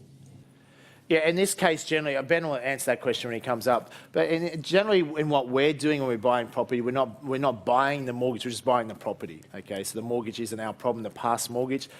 We can take out a mortgage, but on the property for ourselves. But that's a different strategy if you want to just take over mortgages. In this case, we're not taking over the mortgage. No. Yep. Okay, so let me run through some examples of some cities to get you a bit of an idea what these cities look like. Then there's a few other things I've got to cover and interview Ben, and then I'm going to show you, who wants to see some actual property prices. You can actually see what the houses look like, what prices they were, what they are. That'll give you more insight. Then I'll also show you a quick video, 2-minute video also of a bus tour when we're on the property tour, actually go and look at some of the properties of some of what 21st Century members already been doing. So you can see that. Then I just want to also then make sure I cover for you the Australian dollar. Some of you will be thinking, what happens if the US dollar crashes or our Australian dollar drops down or goes up even higher? How those things affect it, because that'll be, some of you will be thinking about that. And I think that's pretty much then, in a nutshell, what you need to know to get started. I'll then mention about the boot camp dates, etc., and then the membership service if you want this done for you, how that works as well. Then I'll have to do it really quickly. Touch on finance and the structures, quickly on the structures. I don't think Warren would have covered US structures. I'll touch on that very quickly for you because we're almost out of time. Can we maybe have a quick look at, is it Atlanta we're going to look at first? Yep, let's have a quick look at a video of Atlanta. It's just a preview of Atlanta so you see what these cities look like. Atlanta, America's fastest growing city during the last decade, is a thriving market, which offers an endless array of real estate opportunities, both for cash flow and potential capital growth. Additionally, lifestyle choices are abundant for both city dwellers and surrounding occupants. America's Southeast is the 4th largest economy in the world, with Atlanta as the hub of its economic activity, boasting global air services, a deep talent base, sustained population growth, and a strategic national location. Atlanta is also the cultural center for the state of Georgia, with a vast choice of arts available to the public, including the High Museum of Art, the Atlanta Symphony Orchestra, and the Atlanta Ballet. Investment in Atlanta is quite obviously the wise choice for those looking to capitalize on equity growth in an area that supplies both strong and thriving business opportunities as well as established stable property trends. Atlanta has proven to illustrate that current pricing is nearly 60 to 70% below the cost to build, which relates to an exceptional opportunity for potential long-term appreciation for years to come.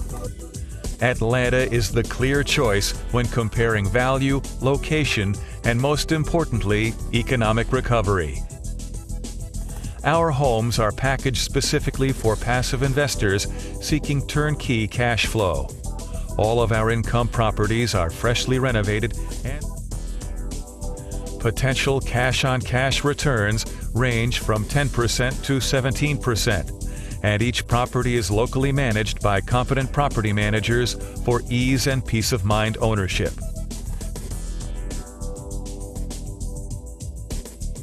Each home is purposely located to complement the expectations of a potential exit strategy for would-be future homeowners.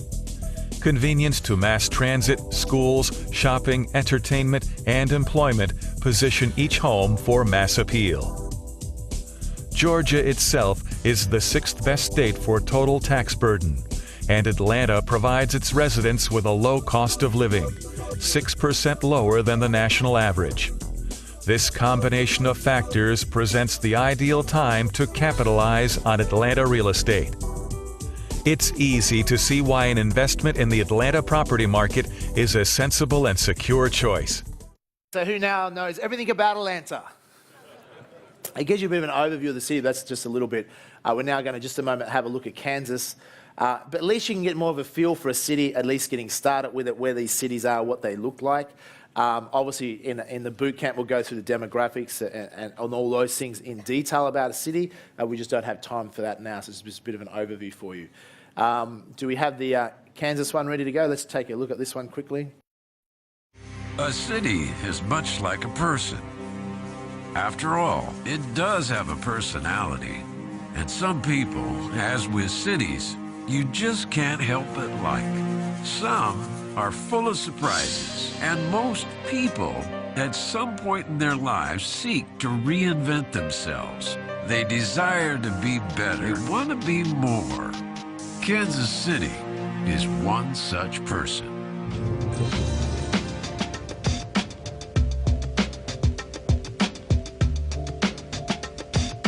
This is a place of fountains, of beauty, of greenery and space, but also a stunning vibe of arts and culture. Makes sense that the Crossroads Arts District is just 2 blocks from one of the most creative places in the world, the headquarters of Hallmark Cards. And people have come here just for the architecture and shopping that awaits at the world-renowned Country Club Plaza. And the barbecue adds the sauce to our city. And yet visitors here have always been surprised. What had they imagined? If they were expecting to encounter folks, they've not been disappointed. Folks here helped create something called jazz. And today, one is redefining funk as we speak. It's been a city of action and those who create it. Of those who changed the world and captured the way it felt. We've given the world unmatched optimism and improbable comebacks.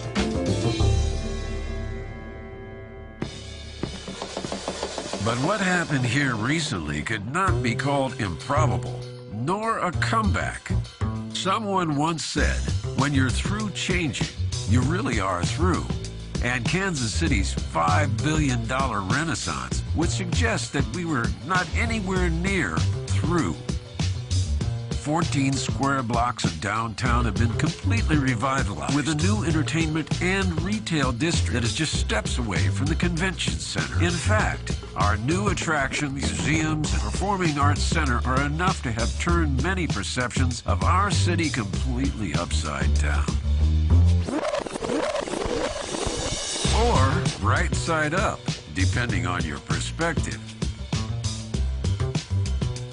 We didn't invent the concept of a city. We didn't even reinvent it. But we desired to be better. We wanted to be more.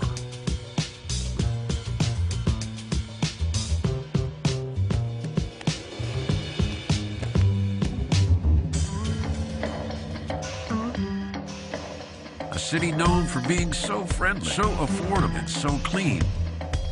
It can now excite your senses and leave your heart racing.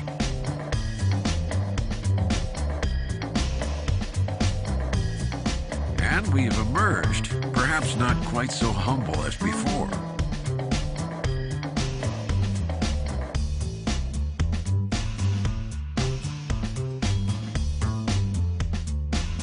We didn't change our spirit or who we are. But surely few cities have had so much positive change in such a short time. It would appear that we were the folks we were waiting for.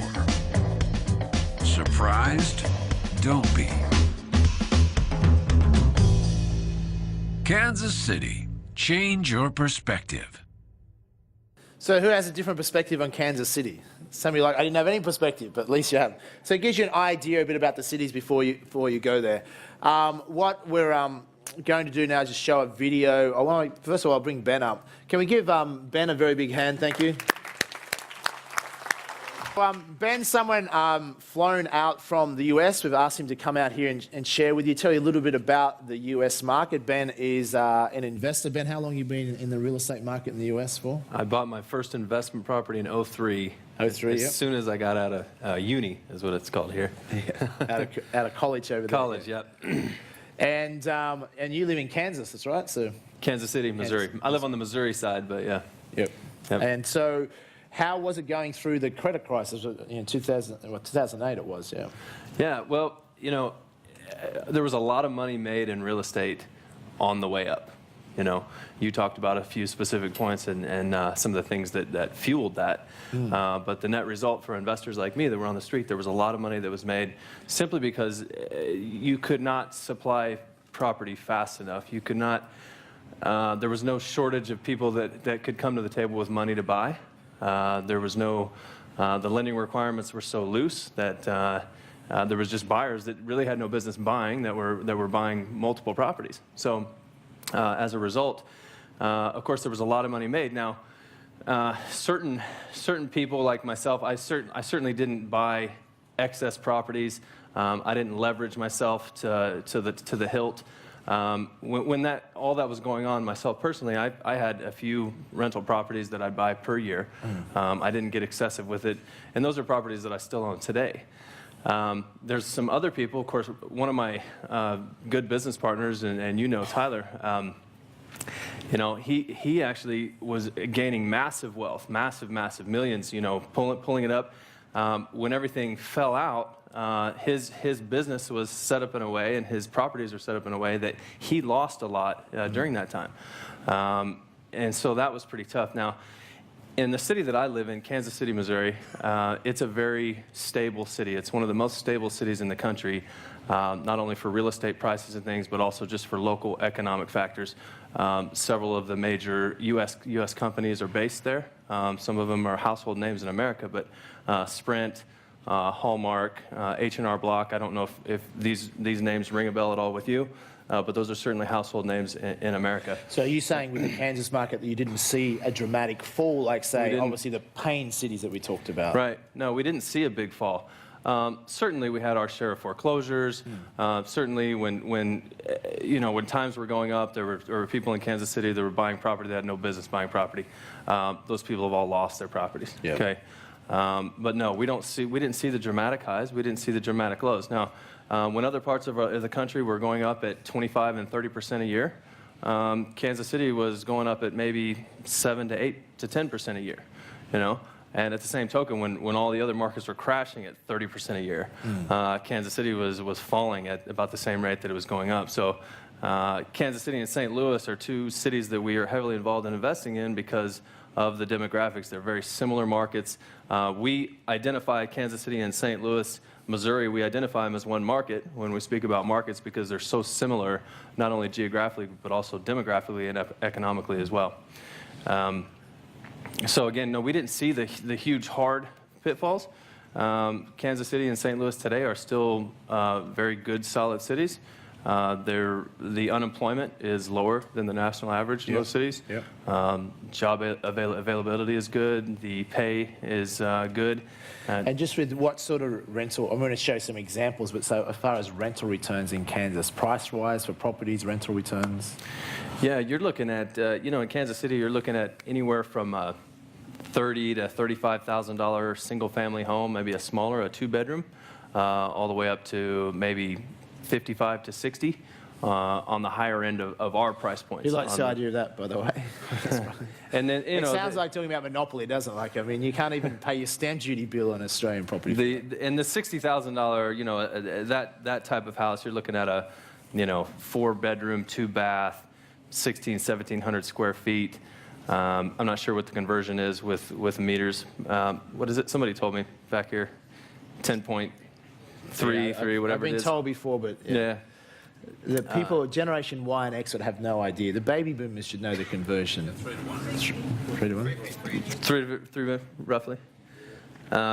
Anyway, that property that you're buying at that, again, and that'll rent for, $800 to $950 a month for that investment. So. Amazing. So in a moment, we're going to actually show you some photos, some examples of properties that have been taken in most cases. And then the Phoenix market, obviously, you do a lot of acquiring properties in the Phoenix market. Mm-hmm. How you found the Phoenix market? The Phoenix market, we basically, the demand drove us to Phoenix. There were a lot of people that said, hey, listen, we want a market that is really high growth potential. We're not so concerned with the cash today. We're happy to get, 8 to 10 to 12% net return, but we want something that has a really high future growth potential. And so what we did as a company, we went around to some of the hardest hit areas of the country and said, okay, these are the markets that we feel are going to come back. Now, what are the best markets? What are the most positive attributes? Where can we go in and really feel comfortable investing our own money? And knowing and also providing investments for our clients. So some of those cities, and we narrowed it down, and we eventually settled on Phoenix. Phoenix, you mentioned, is kind of funny. You said, ask Americans why they want to live in the desert. I mean, I don't know. Well, there's a lot of reasons why people like Phoenix. The climate is very good. There's, out of 365 days of the year, I think it rains maybe 20 or 25 days.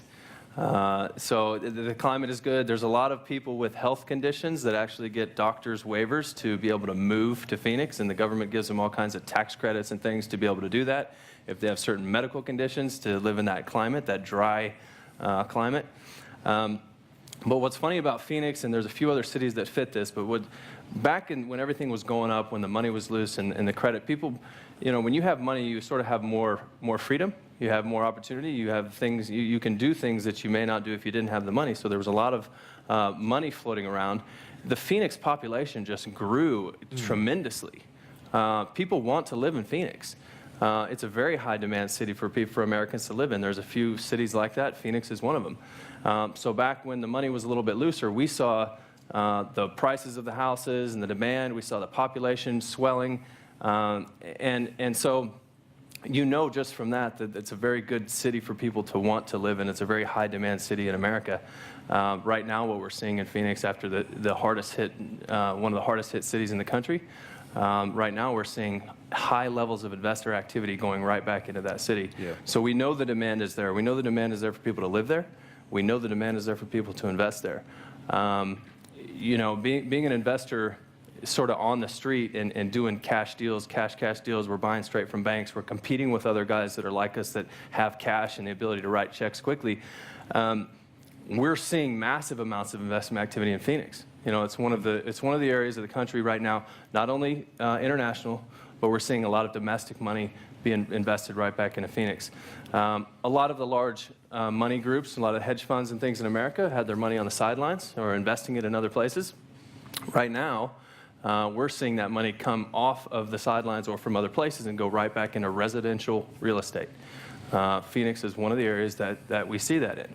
I was talking to a hedge fund manager about a month ago, and he said, We've got about $100 million that we're wanting to invest in residential real estate. We've identified 2 cities that we want to do this in. Phoenix is one of them. And so we had a conversation about that. A lot of our same reasons of why we're there were the reasons that he's there. And he said, you know what? We have probably what we think is maybe a 12-month window that if we don't buy about 10,000 houses in this time, we're going to really look back and kick ourselves for not doing that. And so again, and it's not international money. This is an American guy with U.S. dollars, which is not worth near what your dollar is comparatively. And so again, the money's coming off of other places. The money's coming off the sidelines, and it's going right back into residential real estate. So now's at a very exciting time. There's a window of opportunity that we won't see again, not while I'm alive. That's in a very exciting time to be in some of these markets. So you get that message? You don't buy at least 10,000 properties, you will be kicking yourself. But it's true, big players are now moving the market, and that's when you watch that, there's usually a trend happening there. Would you like to see some Phoenix properties? I see some examples. So we'll go through, you might be able to walk us through some of these sure. As well. So here's one in Phoenix. So if we look at it, you've got the stats there, we've got the estimated market peak was, what, $190,000. And these are ones some of our 21st century members have already bought in recent times. So real live examples of what they're able to pick up. And they were able to get that at $66,000. Gross yield 14.5% and net yield 12.7%. So talk us a little bit about that house. It's a standard one, or a little bit below the quality of some of them. This particular property is what we feel is sort of a mid-range product in Phoenix. There's a higher-end product in Phoenix, there's a mid-range product, and there's a lower-end sort of condo product out there. This is sort of the mid-range product. It's very good. You're sort of middle of the road as far as what you're going to see with net returns. This particular property is actually pretty good on the net return side, being that it's a sort of middle of the road property class. But this particular property is a 3-bed, 1-bath. It's in the west side of Phoenix. If you look at a Phoenix map, and of course we don't have time to go really into all the details, that's what the boot camp's going to be for. But if we were to see a map, there's certain areas of Phoenix that we want to avoid. There's certain areas of Phoenix that we like, and we'll go into reasons for that. This property is obviously one that we like in an area that we like. That's on the western side of the city, and it's moving toward the suburbs of the city. Okay, fantastic. So let's look at a couple more examples. Okay, so here's, this would be probably, I guess, the next range up, would you say? This would right. be, yep. Mm-hmm. So you can see the estimated market peak, this was a few years back, $240,000. 21st century member picked it up for $87,000. Gross yield 12.5%, 10.5% net. What's sort of, that's in, which suburb is that? That's Buckeye. That's Buckeye. That's a suburb west of Phoenix. Phoenix proper, you saw the last address was actually Phoenix, Arizona. This is Buckeye, Arizona, and there's several suburbs immediately surrounding Phoenix that are, say, El Mirage, Maricopa, some of these other, Mesa, Gilbert. You'll see these addresses as you see the list of stock that comes through. This particular property is on what we call the higher end. We actually call this the Buckeye model just because we do a lot of investing in this particular suburb. And this property is built in 10 years ago or less. These Buckeye model, I'll just tell you the model. We typically focus on properties that are 10 years old or newer, properties that are at least 1,400 to 1,500 square feet, 3-bed, 2-bath plus, and ones that are in neighborhoods where it's very high demand for owner occupants to live in. This is the sort of the next step up. You see, one of the things that's going on in cities like Phoenix is that people are losing their home ownership, but they're not losing, or they never will lose, their need to live in a home, right? So owner occupants are now becoming tenant occupants, and they're wanting just to live. on that, I think you have an article, which was, I was in Phoenix a few weeks ago, and that we got that article out of the paper where they're talking about that because a lot of people say, what's going to happen in rental prices? With all these people that are being kicked out of the homes, foreclosure, they're all renters. So, I mean, what's your prediction of rents in the next 10 years? I imagine Well, rents are going to go up. They have to. I mean, it's a very simple supply and demand curve that we're going to see happen. The supply for rental properties is, the demand for rental properties is going up because there's more renters. And we're not seeing new houses being built. So it's not like there's an abundant supply out there for rental property. So I think we're going to see rental prices come up a little bit. I wouldn't say it's going to be a dramatic increase, but certainly there will be an increase. So when you factor that in over 5-10 year holding strategy, that's what you want, or longer, you can factor in the increased rentals, which is significant. The rental, who's happy with the rentals already? Okay, and this is in a market where we're not talking the high rentals, we're talking higher capital growth, bounce back city. We'll show you some in a moment. So of Kansas, we get much higher rentals. So let's look at another one here. So here's a house, 218,000 it was. 21st Century Member picked this up for 89,000. Gross rental 11%, net 9%. Let me ask you a question. In Australia, in Melbourne, suburb of Melbourne, what would you pay for a house like that? Take a guess. 450. And can you believe this? And it's not until you actually see it. I mean, there's a picture of it, but you actually can walk past these homes or walk in them, and you see there's a home that was 218,000, but you know, if someone picked it up, a 20th Century Man picked it up for 89,000. Is that amazing? And that's a house that is in a bounce back market. Okay, it may not ever get back to 218,000, but if it gets halfway back, who would be happy with that? Halfway back. If it does never recover, it stays at that price. The rentals. That's what we call the lower end of the rentals in the US, and we would dream about those rentals in Australia. Make sense? Okay. So tell us a bit about this property. This is probably the higher end. Right. This property is still in what we consider the Buckeye model. Same example as the last property. You see on the bottom there, it's got the beds, bath, and square footage. You know, this model, it's funny because when we were on the bus tour, we were in Phoenix. We took people, just the map and the way we had the bus tour planned out, we took people kind of to the condos and then to the mid-level properties, and then we finished up the rest of the day at the higher end of what we call this Buckeye model. When we were pulling up to some of the communities and we're pulling up to some of the streets here for this Buckeye model, people got off the bus and they were just like, wow. Yeah. Wow. That was the jaws were hitting the floor. Guys were like, I mean, I can't believe you walk. They see this house. It's different. You see it in a picture. It looks nice. But when you actually see the house, I mean, it's almost a brand new house, just a few years old, in pristine condition. You're able to walk through this house. We had people going, and you'll see, I think some of the videos will show. But it's just, people could not believe that you could buy this property for, you know, less than 100,000. Yeah. I mean, it is unbelievable. Amazed just by seeing the picture of it, let alone seeing it. When this is what's available. We're not talking Detroit suburbs here that you can't collect the rent. These are actually middle-class suburbs, aren't they? They're like they're these are nice places. suburbs. These are places where people want to live. This is a high demand. These are the cities that the communities that were growing out of when Phoenix was growing.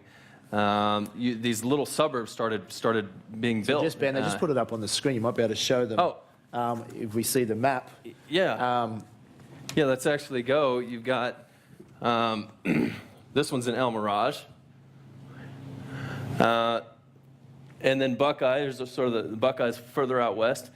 But those are the neighborhoods people want to live. Those are, and it's kind of funny here. People explained to me and said, well, in Australia, the closer you are to the CBD, the closest you are to city central, the higher the value of the property is, and the more people are wanting to live there. In America, not the case. It's just not the case. Hey, we're happy to drive 30 minutes to an hour from our home to get to work if we work in the city. There's no reason for us to be in the city other than work, because in all of these other communities and suburbs, they're their own little cities. They've got their own little county. They've got their own little city governments. They've got the Walmart, the shopping center, all your conveniences and you know, all your needs and wants are all served in this smaller community. Yep. So there's no need to really be in the city unless you're working in the city. So just on that, Ben, because that's why I talked about, remember, in the beginning this morning, I talked about the criteria we have for Australia. It has to be slightly different for the US, because we've looked out in the outer cities of Phoenix and going, yeah, nice houses, but they're a long way out of the city. Wouldn't we want suburbs closer? But in a lot of American cities, the suburbs that are closer in a city are not the nicer suburbs. You don't really want to be in some of those. Americans like to live in the suburbs, as Ben's saying. So it is a slightly different criteria. We use the same reference for Australia to there. It doesn't always quite work. We've got to be willing to be flexible and adjust our strategy so we get the right result. But most of you probably say, who cares what suburb it's in? If it's 89,000 looks that good, we can't do that in Australia. So that's pretty amazing. And you know, it's the reason you're here is to be educated, and it's the most valuable thing you can have is your education. When you're talking about investing in U.S. real estate, and you're using an Australian investing mindset to go over into this country, you're really going to fail. I mean, you just are. There's too many, like Jamie, we've covered this, you know, some of the things. There's just too many differences when investing in Australian real estate that there is investing in American real estate. Not only the differences in capital growth and what your goals are and this and that, but also just the difference of the American mindset. You have to think, who are my customers? Who are my clients? Well, your clients are your tenants. Your clients are people that are going to be living in your house. What are they thinking about?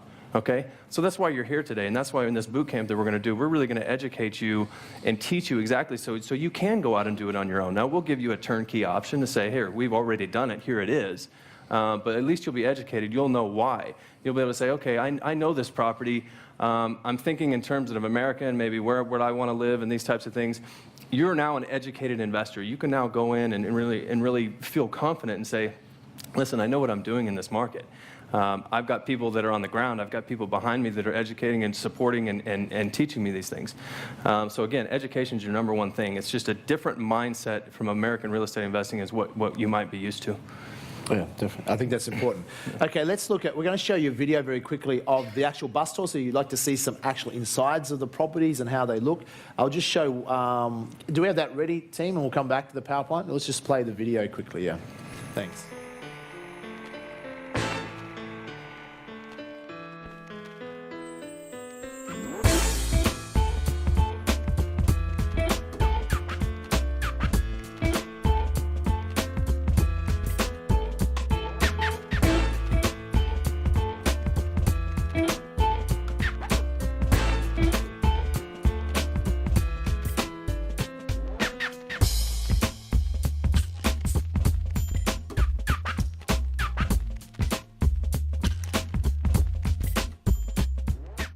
Look, it's tenanted as well, so that's a bonus.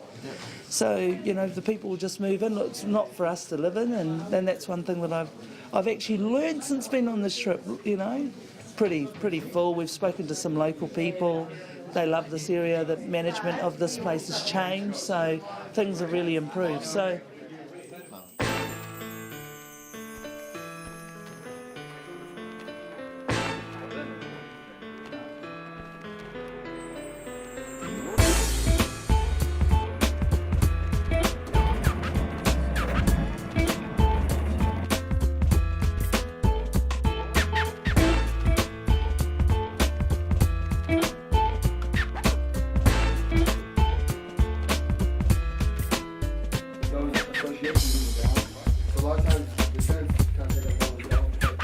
First impressions of properties in the US, in Phoenix? I love these condos. They're fantastic. Yeah? Yep, I think they're a good buy. Compared to Australian property? Cheap. So you had a look at your first property on the 21st Century Tour? Yep. How'd you enjoy it? It's good. It's good. It's actually nice to, you know, sort of see the product after the couple of days of education. And yeah, I was impressed with the quality of the property. I like the fact that it's going to be, it's more, they can take care of things here for you, so it's a turnkey solution.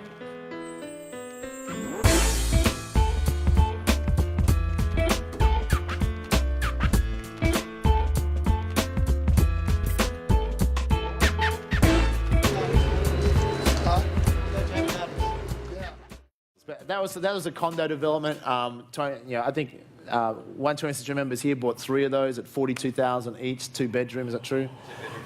2 bedroom, 1 bathroom. But there's most of these houses, you know, they're all gone anyhow. So later at the boot camp, I promise you will see proper video footage all the way through the houses, not just the condos. You get to see that. So because some of you are like. Some of you are happy to fly the States, spend your time and money to do that and see it. Others of you are like, Jamie, I can only do this strategy if I don't have to spend the money to fly to the States. I don't have the time if you can just do it all for me. Okay, some of you are in that situation, so I'll cover for both that you can do that. I've had the team say, guys, I want a system where members don't have to go to the States, it's only if they want to, where they can sit from home, and we'll show you then when you go to a website, you can select the properties.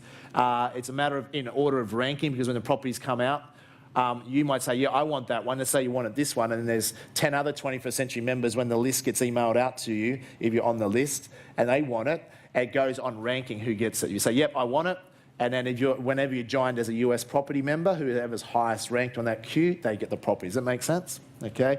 So what our goal would be to, if you want to do this, is get you prepared so you're set up, ready to then take action, because there's a bit of groundwork to do, which I'll mention in a moment, so that when a property comes, you're already set. You can just take it if you want it and get it, then you're more likely to get it. Does that make sense? Because as Ben can talk about, I mean, the stock that he acquires is not just for 21st Century. The stock goes rapidly because there's investors chasing this sort of stock. Those sort of prices, they're not going to last because people just want them. So we're talking sometimes only a matter of days that you've got. So we'll always, if you're on the US member, you'll get we'll do our best to give you a warning notice and say, guys, in 2 days' time, new stock's being released. So you're ready for it. So when it comes, you know to check your email that day, not wait a week and I would have bought that one, okay? But we'll also have showcase days, etc., for you. We can come to an event and they'll showcase different ones and go through it all, and you can ask your questions. Let's skip through one here. Let's look at the, not this one, let's skip through that. This is the last one in Phoenix, a different one. This is a condo in Phoenix. So this was $90,000 a few years back, $34,000 now. 20th Century member got it for $34,000. Now you see the gross yield, 19.4%. The net is 10.2. When you go into condos, you will get higher rental returns, okay, than houses, but you're not probably going to get as much capital growth, and you're going to get a different demographic. Is that true? That is true. The tenants that are living in the condos in the city are not the same tenant as the guy living in the Buckeye house that's 1,500 square feet that was built 5 years ago. That's pretty simple to gather, right? In the city, you're not that. Again, we're going to focus on areas of the city. Again, we've eliminated areas that we absolutely won't invest in, because here's one thing I want you guys to keep in mind. Myself and my companies, we're not simply brokers of a transaction. We're actually principals in a transaction. What that means is that's all of our cash invested into these houses. That being said, we have to always hedge our bets. We have to think about it in the back of our mind and say this: what if these properties don't sell? One day, it would just say that everyone quits buying houses and we're going to be left with this portfolio of investment property.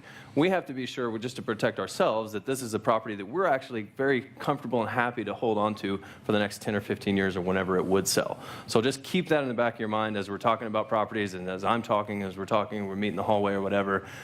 We are vested interest parties in these transactions. We're not simply brokers, so we actually care about where our money goes.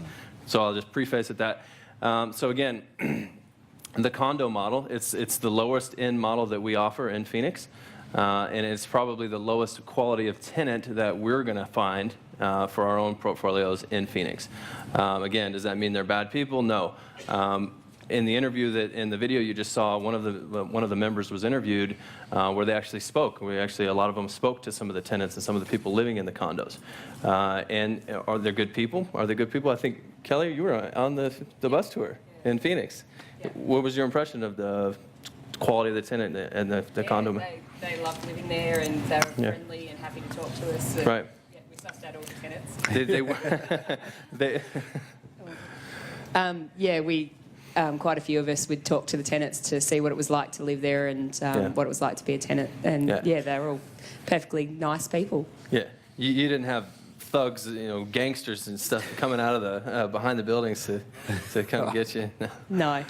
No. We were going to, in the condos, we were going to tell them there was a gas leak so we can get the tenants all out of the property so we could go and look at them all. The fact they don't have gas there anyhow, they still probably would have worked. So that's good. So let's look at a couple of Kansas ones so you can see the difference in, you're looking at a stabilised market but higher rental returns, different sort of product, diversification. So now you're looking at houses, 51,000. Gross yield, you see they jump right up 20%, gross, net 16%. Does it make sense? Now you're talking about what we talked about before. You're actually looking at, tell us a bit about this house. Yeah, this house was recently renovated. In fact, our company owned this property. This is the second time we've owned and sold this property. We did it back in '06 as well, and actually sold it to an owner-occupant at that time. They got foreclosed on. We ended up getting the house back and renovating and everything again. This property is a 3-bedroom, 1.5 bath. It's in a part of Kansas City that we like. There's certain parts of Kansas City that we will invest in, and we'll go more into the detail of that again during the boot camp. But this property's got a new roof, new flooring, new plumbing, new light fixtures, new everything. It's typically a brand new house. One of the things I will mention when it comes to Kansas City and St. Louis and some of the markets that we find older properties in, like for instance this property is probably 75 years old. Okay, somebody say, "Wow, that's a 75 years old property. Do I really want to invest in that property?" And some of them are 100 years or better, years old. One of the things about these older homes, if you've ever been in an older home, they don't build them like they used to. Okay, back when they used to build these older homes, they actually used real wood. This stuff that you try to saw it today, it's almost impossible. It's petrified at this point.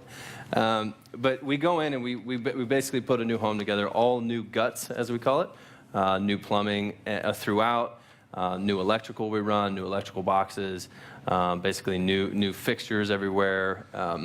It's basically a brand new house with a very old, solid structure. So I know that's one of the concerns I've heard over and over again. Yeah, this house is 100 years old. It's like, yeah, it's 100. It's been there for 100 years. It'll be there for another 100.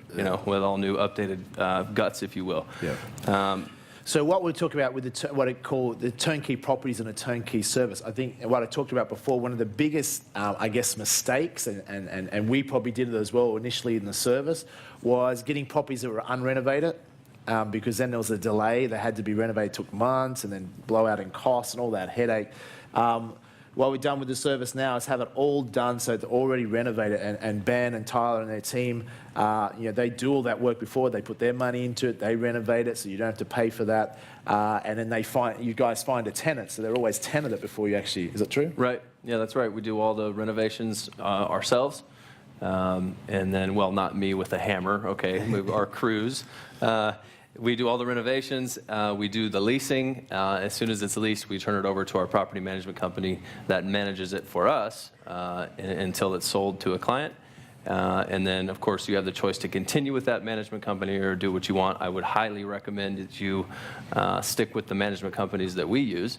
Because we've vetted them out, we've had to make changes, we've had to sort of line our management companies into how we want them to operate and things like that. So we certainly have good teams in place for our benefit and your benefit. Yeah, I think who thinks that's important, by the way? Because a lot of you are thinking, what about management property? How do you get all these contacts? If you had to go and do this yourself, you've got to find a title company, you've got to find a building inspector, you've got to find a property manager, you've got to find an accountant to set up your structures, you've got to find a US tax lawyer, insurance agents, yeah. All the stuff that you have to go through. But if it's all done for you or presented there for you, it just makes it a hell of a lot easier. Let's look at a couple more very quickly, running out of time. Here's another house in Kansas, 53,000 net yield. Would gross 19%, net 14.7. You like those sort of rental? This is like a decent sized house. Let's look at we'll just skip through some and just show you another one. This is Atlanta now, isn't it? This one, Atlanta. Mm-hmm. So 20th century member, like this. This went in the last boot camp. Right. Yes, I mean this went like crazy, and I think it's why Australians love bricks. Is it true? You should have seen how many people wanted to get this property. And obviously it's cheap, it's 51,000, 18.8% gross yield. But the fact, I think it was because it was bricks. And how many Australians can you get more brick houses? Australians love bricks for some reason. In America, they don't have many brick houses, so they're hard to get. Yeah. So you've probably found that amusing. It was kind of fun. We deal with a lot of international buyers and a lot of Australians in particular. And Australians love brick houses. You guys love brick houses. We find a brick house that fits our model, that fits our demographic of where we want to be in the city and all of that stuff. Once it's gone through our process and we say, okay, yeah, this is a house we like. If it's brick, we're actually willing to pay a little more for it just because we know it's like our brick houses, they're sold before they're even rehabbed and tenanted. I mean, they are. I mean, because people know, they say, okay, well, you guys, you're going to rehab it, tenant it, you're going to do all this. We have somebody that's in line waiting, that signed a contract that says, when this thing's tenanted and rehabbed, I'm closing immediately. I want this property already. So most of these brick houses, again, they go so fast. They will be sold before they're even completed and ready to be sold. So. Yeah. It's amazing, isn't it? Like, we're talking $51,000 for a brick solid house. What else do we have here? That's a couple more examples. Another one in Atlanta, $57,000, nearly 18% gross, 12.5% net. And I think is that the last one? Yep, it's pretty much the last one. That just gives you enough examples. We're a little bit out of time to go into too much of that, but obviously those who want to come to a boot camp, that's one of your options will be 3 days. We can go into a lot more detail. Or you can go on a 3-city tour. I'll tell you about that in a moment. What else? Do we have anything else? I think that covers most of it. I'm going to go through a couple of more things now, wrap up. Does anyone have any questions? Quickly, I'll take 1 or 2 questions for Ben. Does anyone have any questions? US dollar or Australian dollar prices? They're US prices, aren't they? Yes. Yeah, they're US dollar prices. So yeah, you factor that in. If the dollar $1.07 we are now, so that's actually even cheaper. So that's great. If our dollar goes high, I did do an article. I'll talk about that briefly. I did do an article. I predict the dollar to go as high as $1.30 within 2 years, but there'll be volatility in between. In the 3-day boot camp, or actually on the home study as well, I teach how, when the dollar's going up and down, what it does, how you handle your strategy with that. You can actually make a lot of money from it. Okay, so all those things have already been thought about, and how to respond to what happens, because you don't control what the dollar's going to do. With the Buckeye model, what sort of person's living in it? Where do they work, and what sort of job have they got? These are going to be families, typically. These are typically going to be families, young families or maturing families. Where they're going to work, I mean, that's sort of a hard thing to pinpoint. But typically they're going to be dual income type families where the mother and the father both work. Does that answer your question? Yeah, one more question down the front. Fire away. Just want to know if there's body corporate fees on the condos. There are. We refer to them as homeowners association fees, or HOAs. And there are those fees associated. If you noticed in the condo when we saw that, you saw the dramatic difference between gross yield and net yield. It was 19 something, I think, dropped all the way down to 10. That's where we factor those homeowner association fees in there. So it does affect the net yield quite a bit, because that's an expense that we incur. Yeah. And are they older people buying the condos, or? I'm sorry? Older people live in the condos, or young people? That one's all over the board. That one's all over the board. It really is. Yep. So for some of you thinking, like, some properties you've seen there for $30,000, some 50, 89. So there's quite a variance of price range. So it doesn't matter what sort of budget you've got. You probably pretty much need at least 30 grand. But a lot of people, you can use your super money to do that, or your line of credit in Australia. As far as financing, we have been able to get what we do is obviously help people through the turnkey service start setting up your credit, your institutional credit history. We have a relationship with Wells Fargo Bank, even high up with some of the executives in the bank. Their goal, so what you'll be doing is, if you wish to get US lending, bank lending, it's not possible unless you already are a US citizen or have had a US bank history set up. Some of you have been trading with Options Express and stuff for some time. That helps. But they're working closely with us because they've basically said when they open up US bank accounts for you guys, there's no money in that really for opening up a bank account. They make money from lending you. And they're working towards us within 18, 24 months where they will ideally be able to lend Australians money. Now, we're working to get it sooner. They've made it now possible for Canadians because there's been such a demand for Canadians. They'll lend money to Canadians. Australians are the next ones. I said, if you lend money to Canadians, you should lend money to us. Just don't lend it to the Kiwis. You'll be right, okay? So they are planning on working on that because they're realising that Australians are a pretty safe bet. Australia's become more predominant with its economy going so well, our high dollar, so we are getting more international recognition. But 18 to 24 months where they will potentially refinance you if you want, but we're talking at US bank interest rates, which is 4, 5, 6% type stuff. Can you imagine that? as far as short-term financing now in the marketplace, we've had it for most of this year, but because it's through private lending, US private lending, what's available 1 month can all be used up and not available the next month. So for the last month, the last people in the last tour, they weren't able to get it there and then. But we took 3 guinea pigs and they're applying for it right now with another provider. And I have 2 other potential providers. One provider said to us that as long as you own 1 US property outright, they'll be able to get you finance for the second and third one using your first one as collateral. So that's something that we're working on. So US financing, hard money financing, how much does it cost? Generally, you're looking at about probably 12% upwards. Okay, but you'd be taking that out for, say, maybe 18 months, 2 years, and then refinance with a US bank. So what we do is we start your relationship with a US bank now. So you've got that underway. So you're not building up a credit score, you're building up an institutional credit history with that bank. It's only that bank that you'll have the relationship with. Another bank, it doesn't count. And they will do that because that's their goal. So we've done a lot of work in getting this set up. When we were in Phoenix for the tour, Wells Fargo opened their major downtown branch office, one of the biggest offices in Arizona, just for 21st Century members on the Saturday. Okay, they open up, we spent to open up your bank accounts. They did that just for us because they see the long-term relationship in this. Okay, imagine 50 investors come from the US to Melbourne, and would the Commonwealth Bank opening up their head office, especially for 50 American investors, and have all their staff there to open up your bank account? You just wouldn't get that. In the US at Phoenix, we had the mayor of Phoenix come and speak to our group and meet with us. He put us up in his mayor box at the NBA for myself and some of my partners. So, I mean, they really look after us. Now, the mayor of Phoenix, Arizona, like Phoenix itself, the greatest city of Phoenix, the economy is bigger than Malaysia, okay? It's bigger than Argentina, just that economy. That's how big it is. And the mayor who oversees that was willing to come and talk to us. So they're very proactive business-wise. So finance, putting asterisk, we cannot guarantee you US finance immediately. We cannot guarantee that, okay? We are working hard. At times it has, some of our 21st Century members have got it, been done. It comes and goes subject, because it's hard money lending. We can't always promise it. We're working on it, so next month we say, yep, here's a loan, you can get it. So just base your model on putting in cash, and if you get finance in the US, it's a bonus, but down the track you can refinance, okay?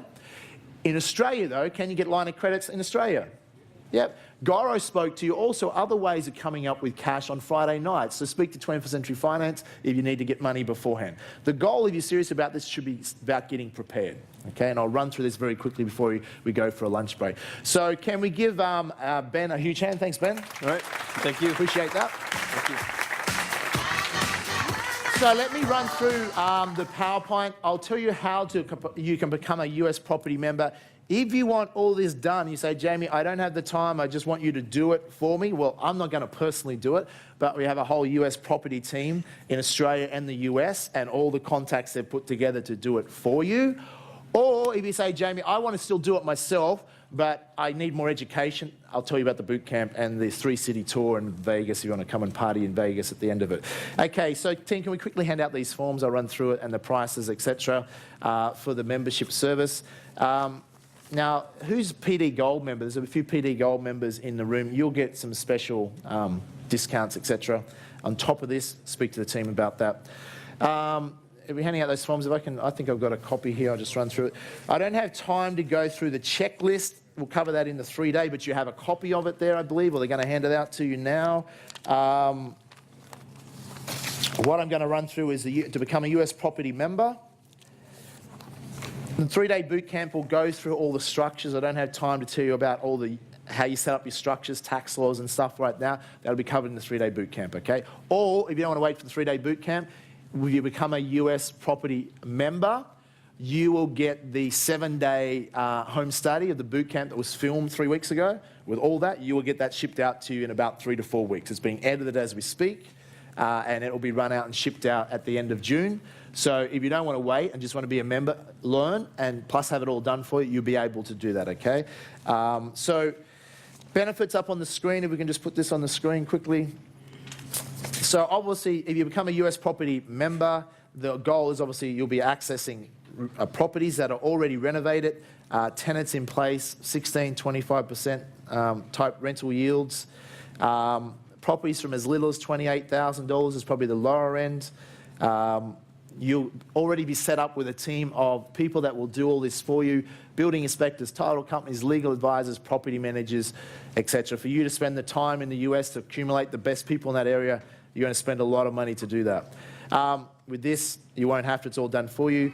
As a US property member, we will set up your US bank account for you. That's where your rental income will go into, as well as building up your institutional credit history so you can refinance 18, 24 months. Asterisk, no guarantee of that, but that's what Wells Fargo is working on. So having this done for you, it solves a lot of headache, because to open up bank accounts in the US otherwise, it's not easy. It just saves a lot of time. So that's done for you. Other things that you get, property management, record keeping, that's all handled for you. You also access to 21st century accountants they'll also understand the US side, so you can, if you don't want to, you can use them and Warren, etc., and they can do both sides of the equation for you. So that's all been sorted now. That makes it a lot easier, so you can just deal with our Australian accountants at 21st Century Accounting, and they can take care of the things for you. Structuring your property investments, we'll teach you all about that. How to use your super money to purchase, finance Australian options, etc.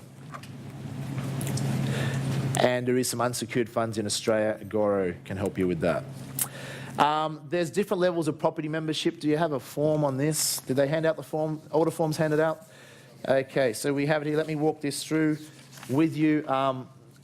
We've been doing this now for probably 6 months, but the structure has been changed.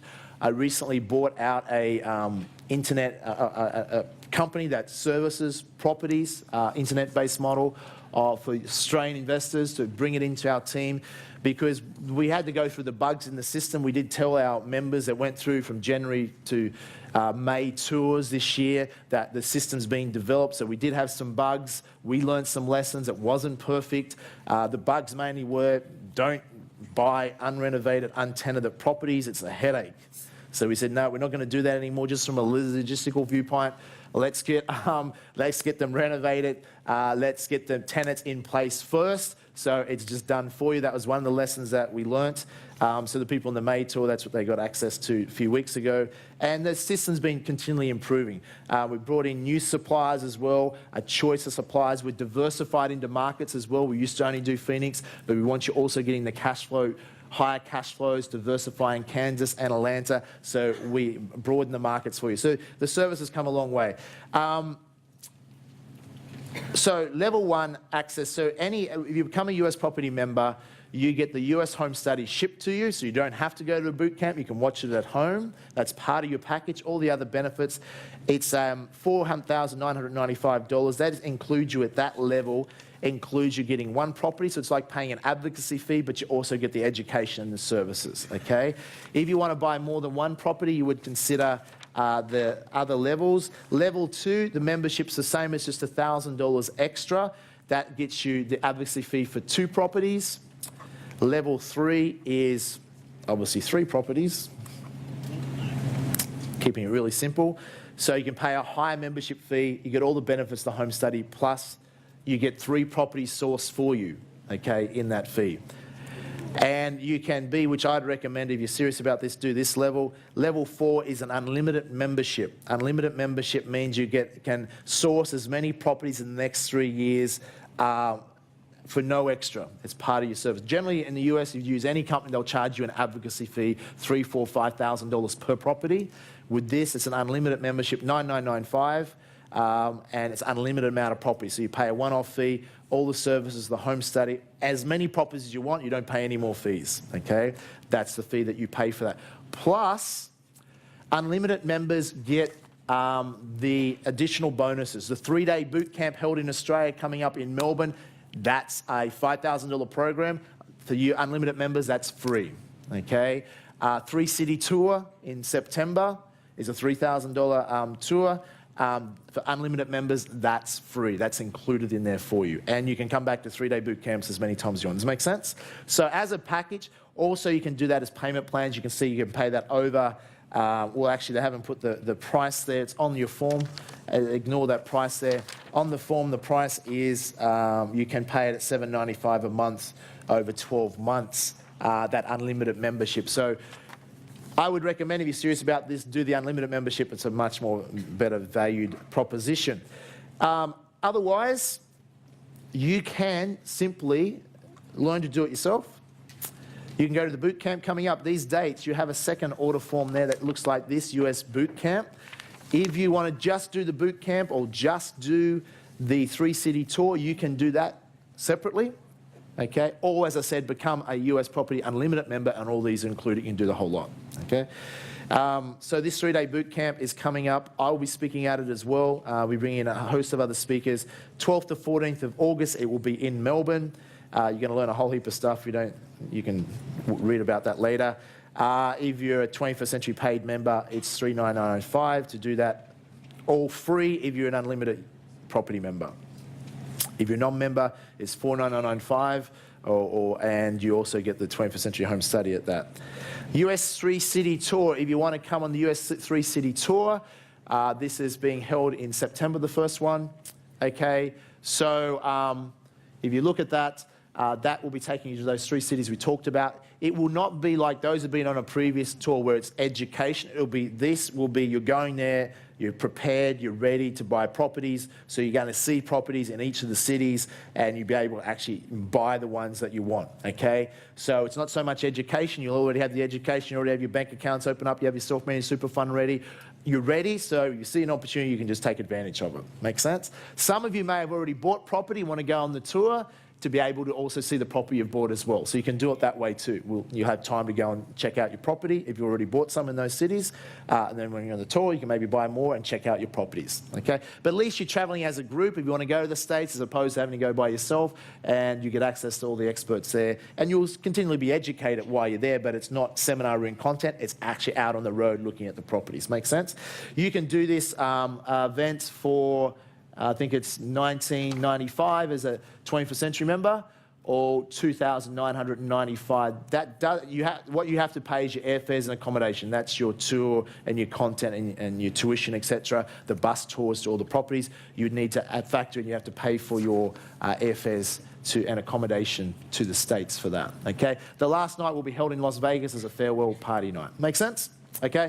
So that's how it works. To recap. If you're a US property member, it can be all done for you. You don't need to go to the boot camp. You don't need to go to the US. You can save that and just have it done for you.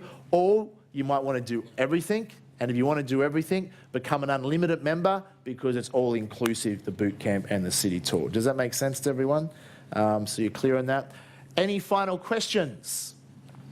Just the US dollar and possibility of hedging and all that sort of stuff. Yep. I don't have time now because I'm like about half an hour over. It's on the US Home Study. I covered that. So if you're a US member, you'll get that shipped out to you in 3 or 4 weeks, or we'll definitely cover it in detail at the boot camp, etc. So you will get that if you become a US member.